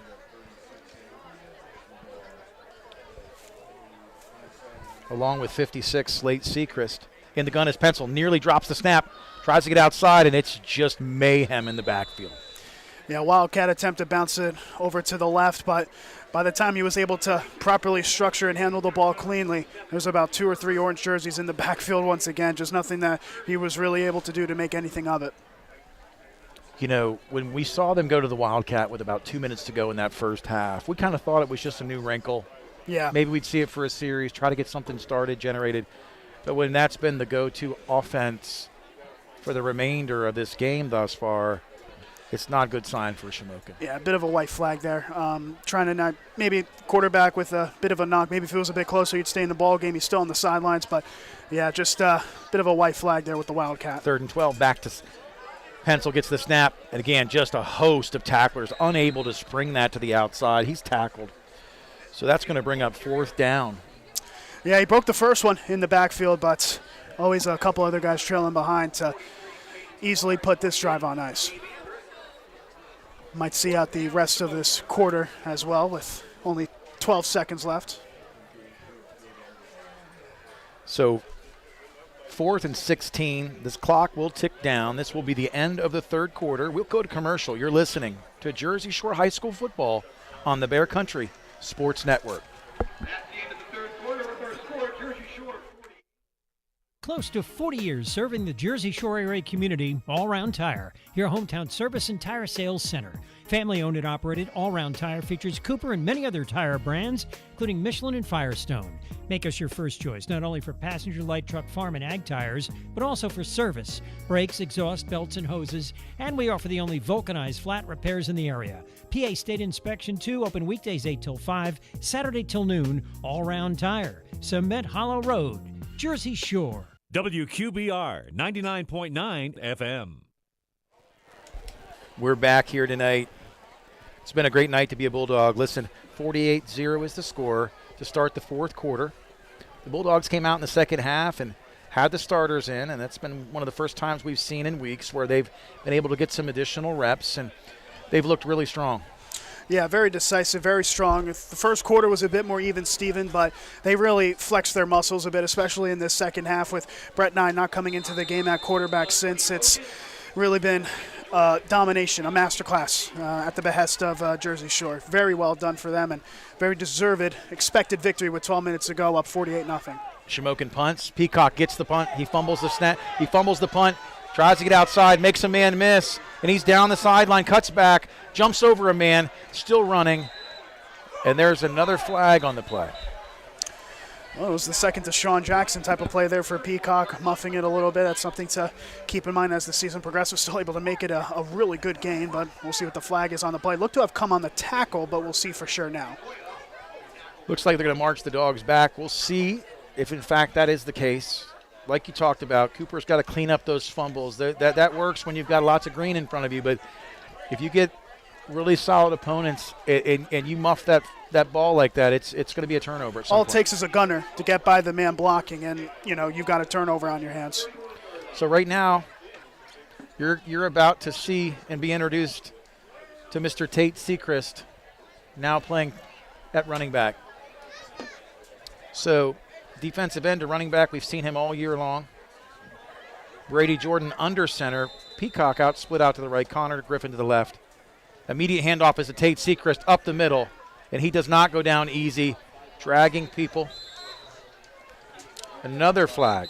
And that looks like it's going to be face mask. It might have come right at the end of the play. Sechrist does really well there, staying on the ground. Takes a couple of guys to bring him down. And judging by the way you've been describing him off the air and on it now, Nate, I would have to say that's a pretty common denominator whenever Sechrist is on. It's hard to bring him down. Yeah, he is just the Energizer Bunny. He rarely takes a play off. He plays in 5th gear for 4 quarters, or at least as many as he's able to play on a Friday night. Right now we have Elijah Jordan in the backfield. They're going to march the Bulldogs back, so that's a 10-yarder. Maybe that was a hold. Yeah, in fact, pardon me there, looked to be a holding call right at the end of the play as well. I thought I might have seen which I believe with you was kind of rare. It was a late flag, and so Brady Jordan under center, singles left and right. Dathan Tyson out here to the right. 2 backs. Motion left to right. Goes Griffin. Fakes the pitch. It's the counter tray to Tate Sechrist, and he's gone. Down the sideline. 30, 10, 5, out of bounds. Just shy of the pylon. Fantastic run. That's the counter tray, and most teams freeze on that, and they have not had an answer for that the whole year. Yeah, the counter. I think that was only the second time they've run it tonight. I think they ran it once early on in the first half, but you see that the execution, when it works, it really works, as Sechrist got the open seam and was just about a couple yards short of the end zone there as he was pushed out. Good angle by the defender there for Shamokin. Did not get a number. First down and goal from the 3. Under center, Brady Jordan hands off directly to 41, reaches the football out just shy of the goal line. That was Bo Sechrist on the carry. So two Secrists in the backfield right now. Handoff, Bo Sechrist again up the middle, so close to the plane, and they signal touchdown. So Bo Sechrist, hats off to the true freshman, 5'10", 160. Getting into the end zone, and that's one brother to another brother. The big block by Tate leads Bo into the end zone. And that's something that you absolutely love to see, isn't it? Get the freshman, the underclassman with a chance. And you could see on the sideline how absolutely astonished everyone was. Everyone excited, cheering on the freshman as he crossed the plane. Palski to Peacock. The kick is up, and it's good. It's ugly, but it's good. Hey, if it's good, it's good. 55-0, just that quick. Yeah, now you get the backups being able to get some burn, getting some time in, both Sechrist and the other Sechrist as well, really setting up that drive, really the entirety of it. Tate Sechrist, of course, with that big run on the counter tray, as you mentioned, and all Bo had to do was take it in, which he was able to do fairly well. Well, Slate and the other Sechrist, they're brothers, so there's two families, and, you know, these kids have been raised around family-operated and owned businesses. One is farming and the other is construction, contracting, and stone masonry work. And, you know, there's something to be said about kids that are raised in an environment where they see a work ethic, a discipline. So hats off to the Secrists all over the map tonight. Yeah, especially you look at Tate Sechrist, bit of a blue-collar feel to him, right? Being able to put his shoulder down, get a couple of those extra yards, do a bit of the dirty work, so to speak. And it was Bo able to turn it in ultimately as 10 guys on the field for the Indians. They're able to get an extra return man onto the field. That looks to be Zolkowski. Kicking off, Breck Miller again with the duties, kicks it high. It's shorter, running under it. It's number 13. He gets a block. He has a wall. He's to the outside, and he's met head on by the kicker, Breck Miller. And not many kickers can put a shoulder pad down and make that type of hit, but that's a great return there by Zolkowski. Read the reads very early on, good cut to the outside, turned into a real good gain for Shamokin. That might be, is it their best field position of the day, other than the turnover on the kick return? I believe it is. And on the punt return part. Yeah, I agree with you. And for Jersey Shore, on that kick, had some additional guys getting some reps, which is great to see. You're going to see us begin to unveil those household names for the Bulldogs right now. Number 14 into the game at defensive end, Clayton Musser. 56 at right tackle. That's Slate Sechrist. Left defensive end, I can't tell if that's Max Engel. Coming to you, Paul. Paul Hale in at safety.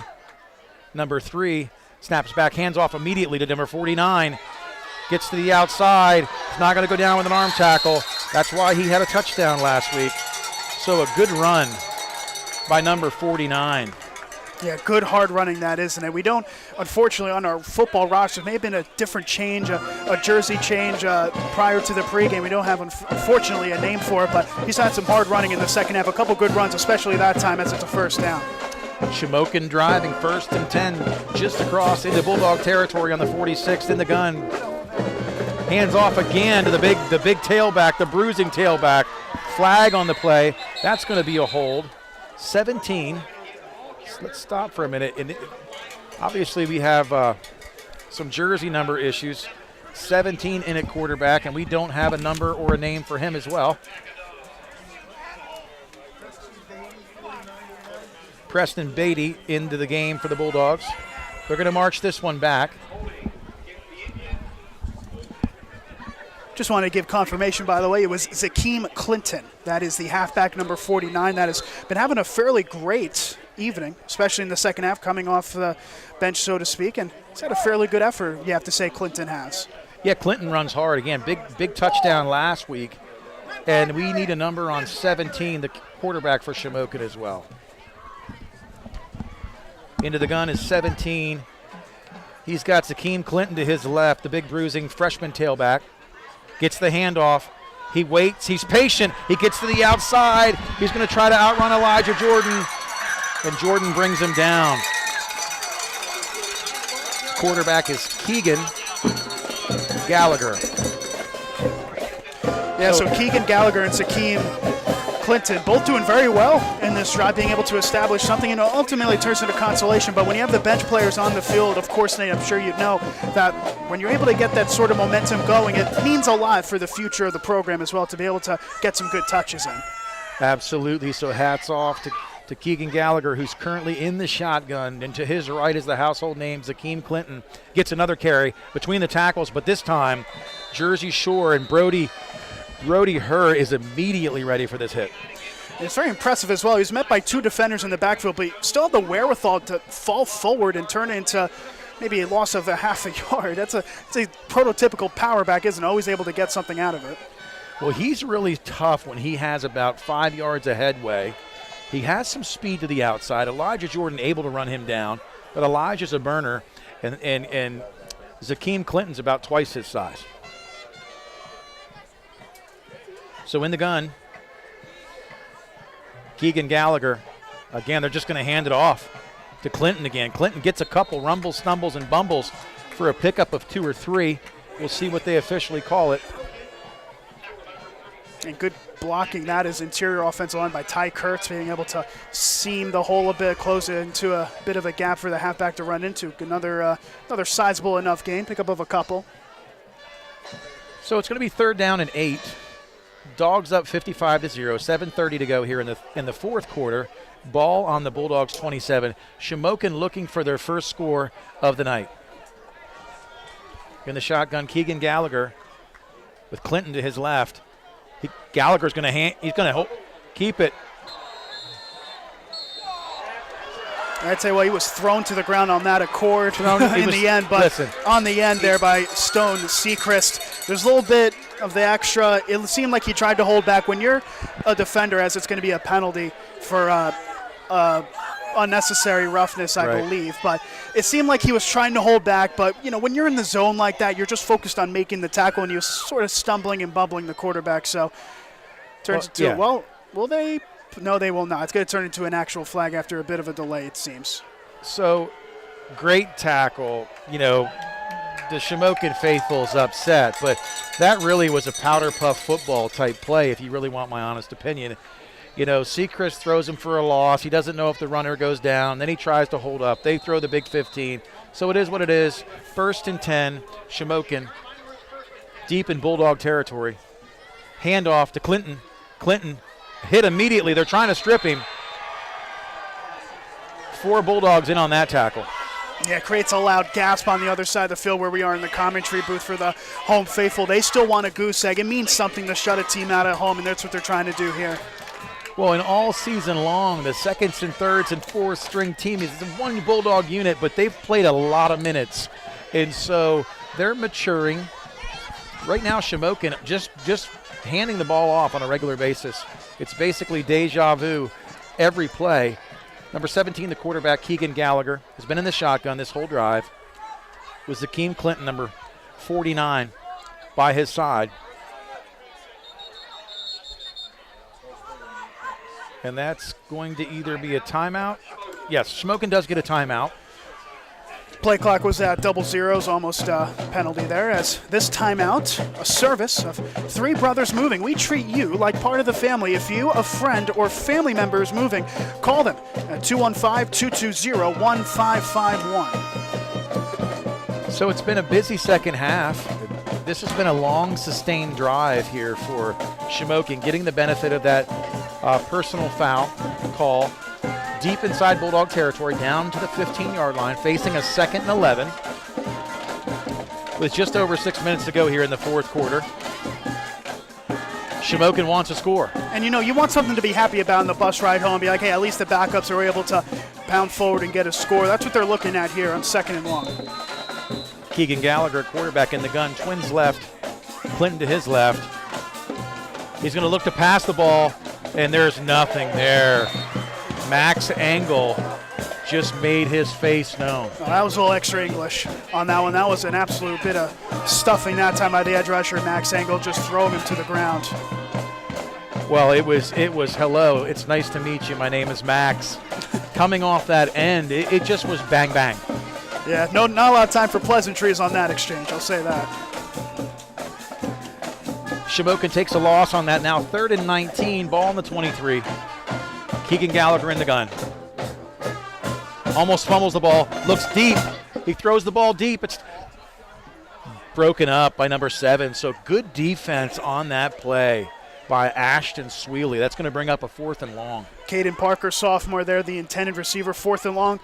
5.5 minutes left. This just might be their last chance to find a score here. Trying to get some space on the pass. Did have enough room by the blockers to force the one-on-one throw. We'll see what they can do here. In the gun again, it's Keegan Gallagher on this 4th and 19. They're going to go for it. They're going to throw this one up. Pressure immediately gets pushed outside of the pocket. Good pursuit. Coming up to make that hit in the secondary. Selling out. Brody Herr was in on that.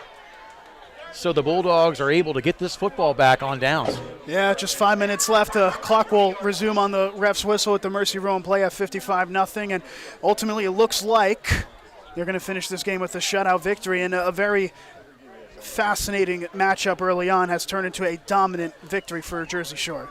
Well, the Bulldogs just, it took them a while tonight, I think. You talked about the play that kind of twist the momentum was when the veteran captain leader, Hayden Packer, had the stiff arms. We're going to get in the fast car right now. J. Loom into the game. Loomis pitches to Brody Herr. He's around the outside, and he has some track speed down the sideline. Good pickup by Herr. And Shamokin only had 10 players on the field on that play as well. You lose that extra rusher in the box a bit, able to allow the halfback to just get a bit more of a seam. Did so there really well and got it all the way to midfield. Clayton Musser into the game at wide receiver, along with Ashton Sweely. Brody Herr in the backfield. Loomis under center. Pitches to Herr. Herr's going to run around the outside. They've got a wall of blockers. Herr down the outside, lowers the shoulder inside the 40 down to the 35. So on 2 quick pitches, one right and one left, big yards. Ton of straight line speed as well, being able to bounce it to the outside and get some positive yards out of it. Another first down by the halfback. Yeah, Brody Herr into the game tonight at tailback, and he's had an extremely hard off season in the weight room, coming over from soccer, making the conversion, and doing very well tonight here under the lights at Thompson Street Stadium. Jaron Loomis is going to be under center. They're going to let the play clock mark down a little bit. That's the counter tray again, up the middle. Bo Sechrist, and just how quick that's bang, bang.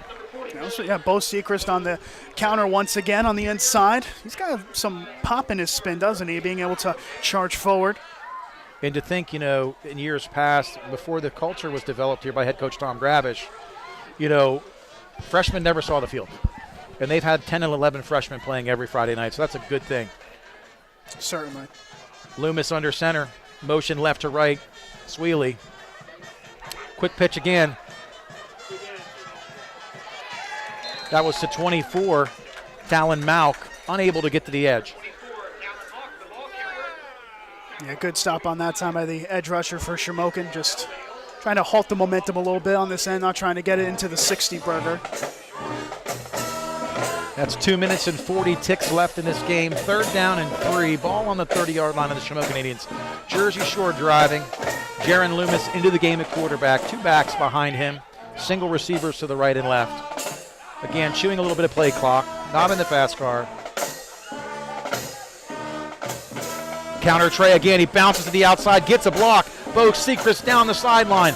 Gets to the edge and out of bounds. But not until he's down around the 14-yard line. It's one for the future, isn't he? The acceleration to just get into open field. Bo Sechrist has done really well showing that on this drive. Well, and to be able to pitch the ball, just a simple toss play and get bunch yardage. Granted, Shamokin has some of the backup sins, but so does Jersey Shore. So Brody Herr now at tailback, singles right and left. Trying to get another man on is Shamokin. Well, they've struggled tonight with 12 and 11 guys. Then there goes the flag. I believe that was the 12th guy to come onto the field. Could be wrong, but we'll see what the official call is. Yeah, that's 12. That's a dozen. And he comes back off.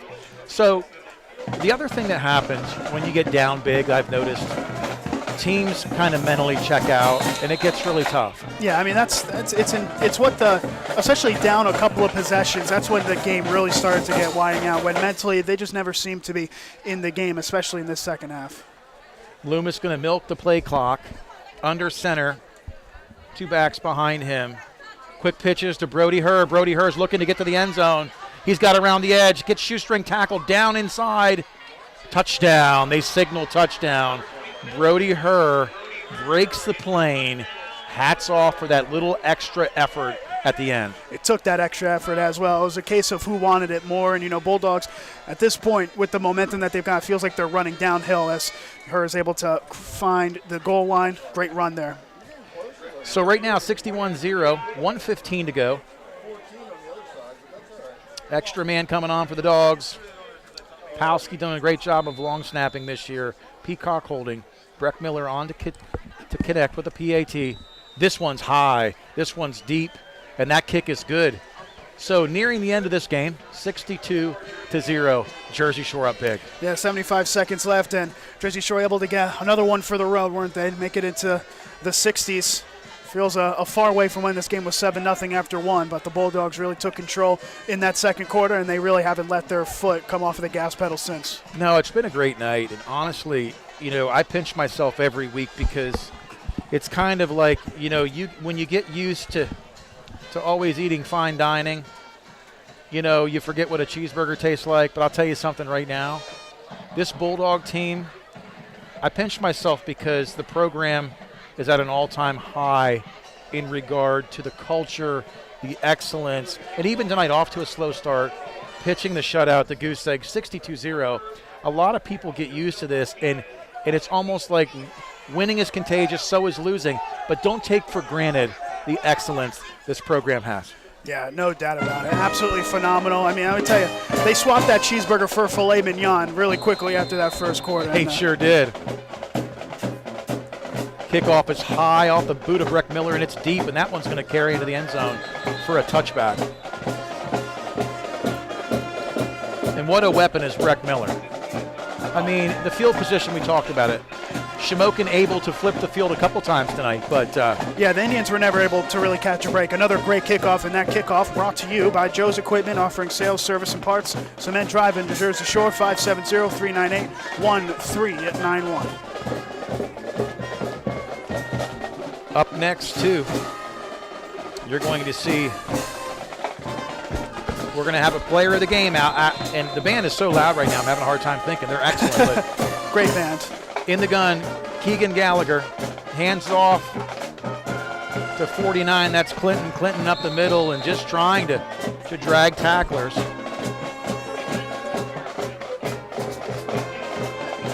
It's going to bring up a 2nd and 10. The game clock in this fourth quarter under a minute. 2nd and 8. Ball on the 22. Up next, at the end of the game, we're going to have the player of the game. So be thinking about who that might be. Snap is back, handoff, up the middle. Nice pickup by Clinton. I don't know about you, Nate. I'm not going to have to think hard about who the player of the game is. Yeah, I think I know who you're thinking about. In the gun again, Keegan Gallagher. 18 ticks left, hands off to Clinton. Clinton met by Seacrest. Tackle, 12 seconds. That'll be a first down for Shamokin.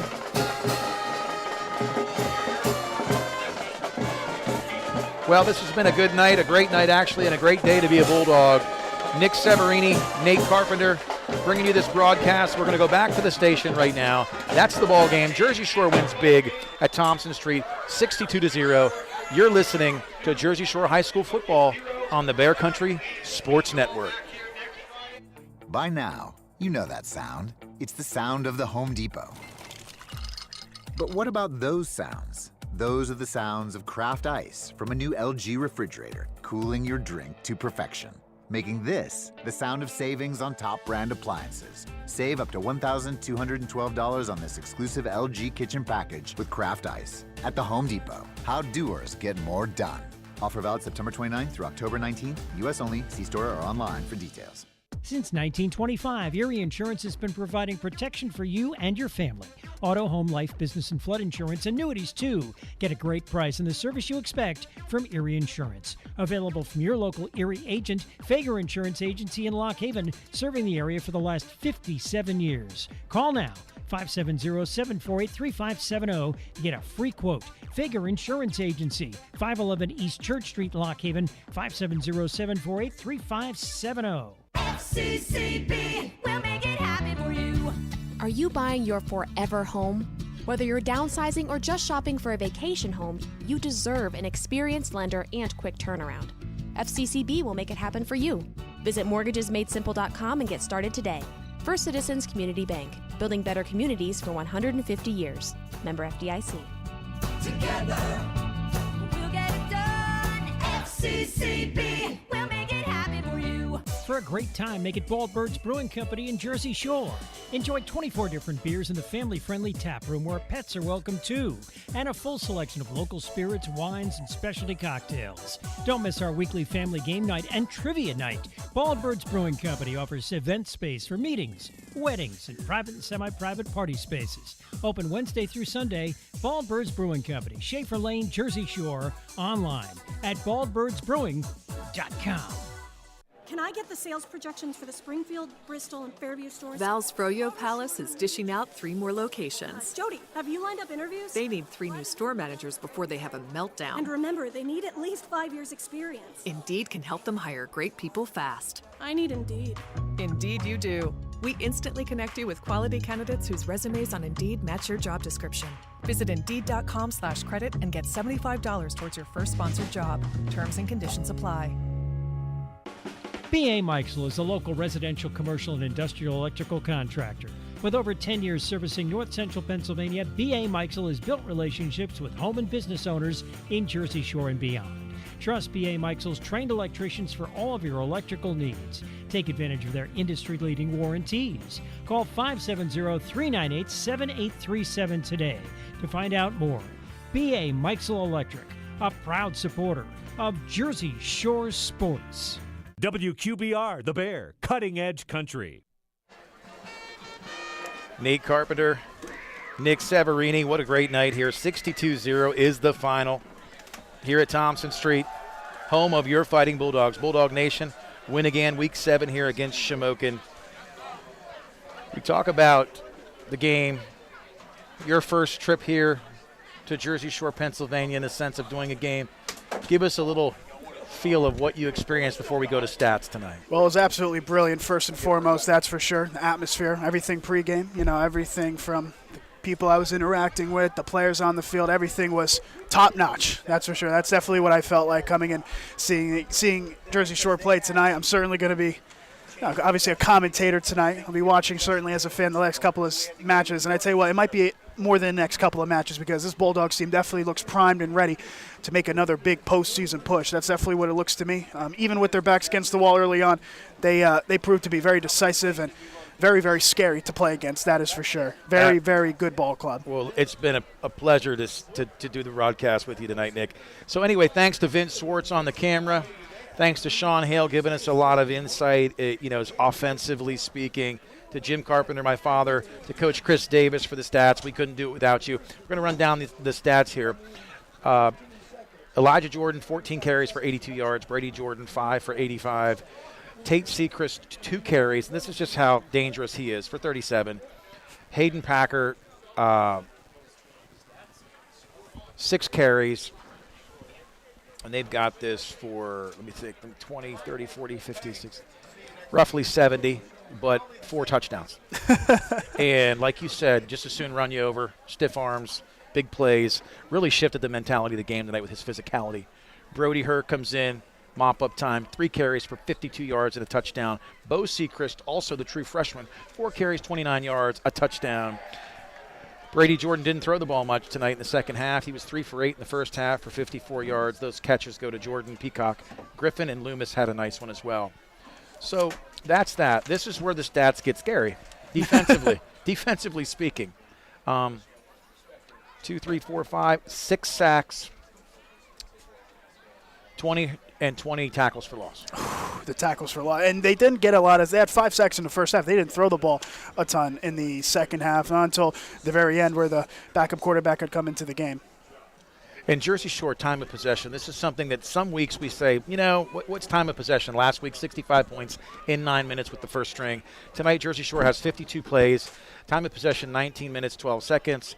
Time of possession, 62 points tonight. Off to a slow start, but Shamokin went into that, Wildcat and I went out, and what we thought would be the last 2 minutes of the first half became the next 26 minutes. Yeah, really. Just trying to. It seemed at first as though they were trying to just show something different, but once the second half progressed, it turned to be something a little bit more. We hope that Brett and I is okay. Obviously, see whatever occurred to allow him to exit the game isn't something that's going to carry on further.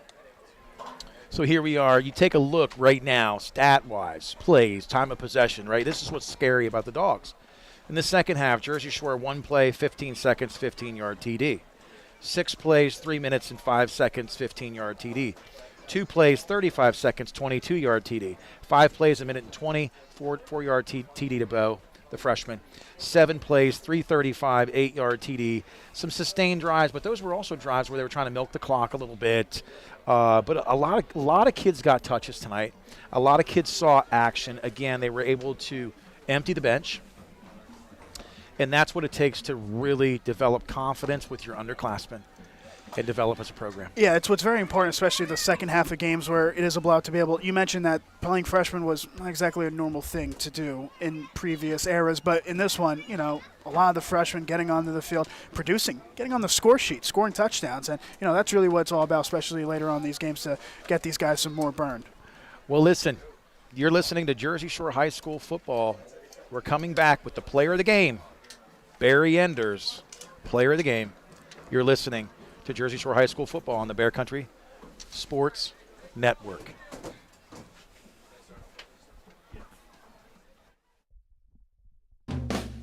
Thanks for listening to tonight's. You good there, Nate? Yes, sir. Thank you, guys. Thank you. Always appreciate By now, you know that sound. It's the sound of the Home Depot. But what about those sounds? Those are the sounds of craft ice from a new LG refrigerator, cooling your drink to perfection. Making this the sound of savings on top brand appliances. Save up to $1,212 on this exclusive LG kitchen package with craft ice. At the Home Depot, how doers get more done. Offer valid September 29th through October 19th. U.S. only. See store or online for details. Since 1925, Erie Insurance has been providing protection for you and your family. Auto, home, life, business, and flood insurance, annuities too. Get a great price and the service you expect from Erie Insurance. Available from your local Erie agent, Fager Insurance Agency in Lock Haven, serving the area for the last 57 years. Call now, 570-748-3570 to get a free quote. Fager Insurance Agency, 511 East Church Street, Lock Haven, 570-748-3570. FCCB, we'll make it happen for you. Are you buying your forever home? Whether you're downsizing or just shopping for a vacation home, you deserve an experienced lender and quick turnaround. FCCB will make it happen for you. Visit mortgagesmadesimple.com and get started today. First Citizens Community Bank, building better communities for 150 years. Member FDIC. Together, we'll get it done. FCCB, we'll make it happen for you. For a great time, make it Baldbird's Brewing Company in Jersey Shore. Enjoy 24 different beers in the family-friendly tap room where pets are welcome too, and a full selection of local spirits, wines, and specialty cocktails. Don't miss our weekly family game night and trivia night. Baldbird's Brewing Company offers event space for meetings, weddings, and private and semi-private party spaces. Open Wednesday through Sunday. Baldbird's Brewing Company, Schaefer Lane, Jersey Shore. Online at baldbirdsbrewing.com. Can I get the sales projections for the Springfield, Bristol, and Fairview stores? Val's Froyo Palace is dishing out 3 more locations. Jody, have you lined up interviews? They need 3 new store managers before they have a meltdown. And remember, they need at least 5 years experience. Indeed can help them hire great people fast. I need Indeed. Indeed you do. We instantly connect you with quality candidates whose resumes on Indeed match your job description. Visit Indeed.com/credit and get $75 towards your first sponsored job. Terms and conditions apply. B.A. Mikesell is a local residential, commercial, and industrial electrical contractor. With over 10 years servicing North Central Pennsylvania, B.A. Meixel has built relationships with home and business owners in Jersey Shore and beyond. Trust B.A. Meixel's trained electricians for all of your electrical needs. Take advantage of their industry-leading warranties. Call 570-398-7837 today to find out more. B.A. Meixel Electric, a proud supporter of Jersey Shore sports. WQBR, The Bear, Cutting Edge Country. It's about that time. Turn up the music, turn down the lights. I'm here with my brother Nick Severini tonight. It's that time. Drum roll, please. The player of the game brought to you by Barry Enders Construction, serving Bear Country for the last 33 years. Electric plumbing, renovation, and new construction. Call with your plans and let us bring your dreams to life. 570-745-2296. Barry Enders, great human being, excellent contractor and work. Player of the game brought to you in part by Barry Enders Construction. All right, Nick, you get the honors, man. You came into the dog pound tonight. You saw what you saw, and we got the trial by jury here with all of our other compadres, and it's unanimous. Yeah, close to unanimous, if not unanimous. 4 touchdowns on offense, a litany of stops on defense. Hayden Packer, player of the game for tonight. Absolutely phenomenal from the senior. A masterclass from him on both ends of the ball. Absolutely. Listen, it's been a great day to be a Bulldog. Remember, tradition never graduates. Hats off to the kids that are traveling with Coach Tom Gravish and staff to Maryland to see the Terrapins tomorrow play Purdue, the Boilermakers in Maryland. A great opportunity to bond. I'm signing off. This is Nate Carpenter. I'm Nicholas Severini. It's been a great night. Thanks again, Nick, for all you did. Yes, thank you. Great broadcast for sure. You've been listening to Jersey Shore High School football on the Bear Country Sports Network. Thanks for listening to tonight's game against Shamokin.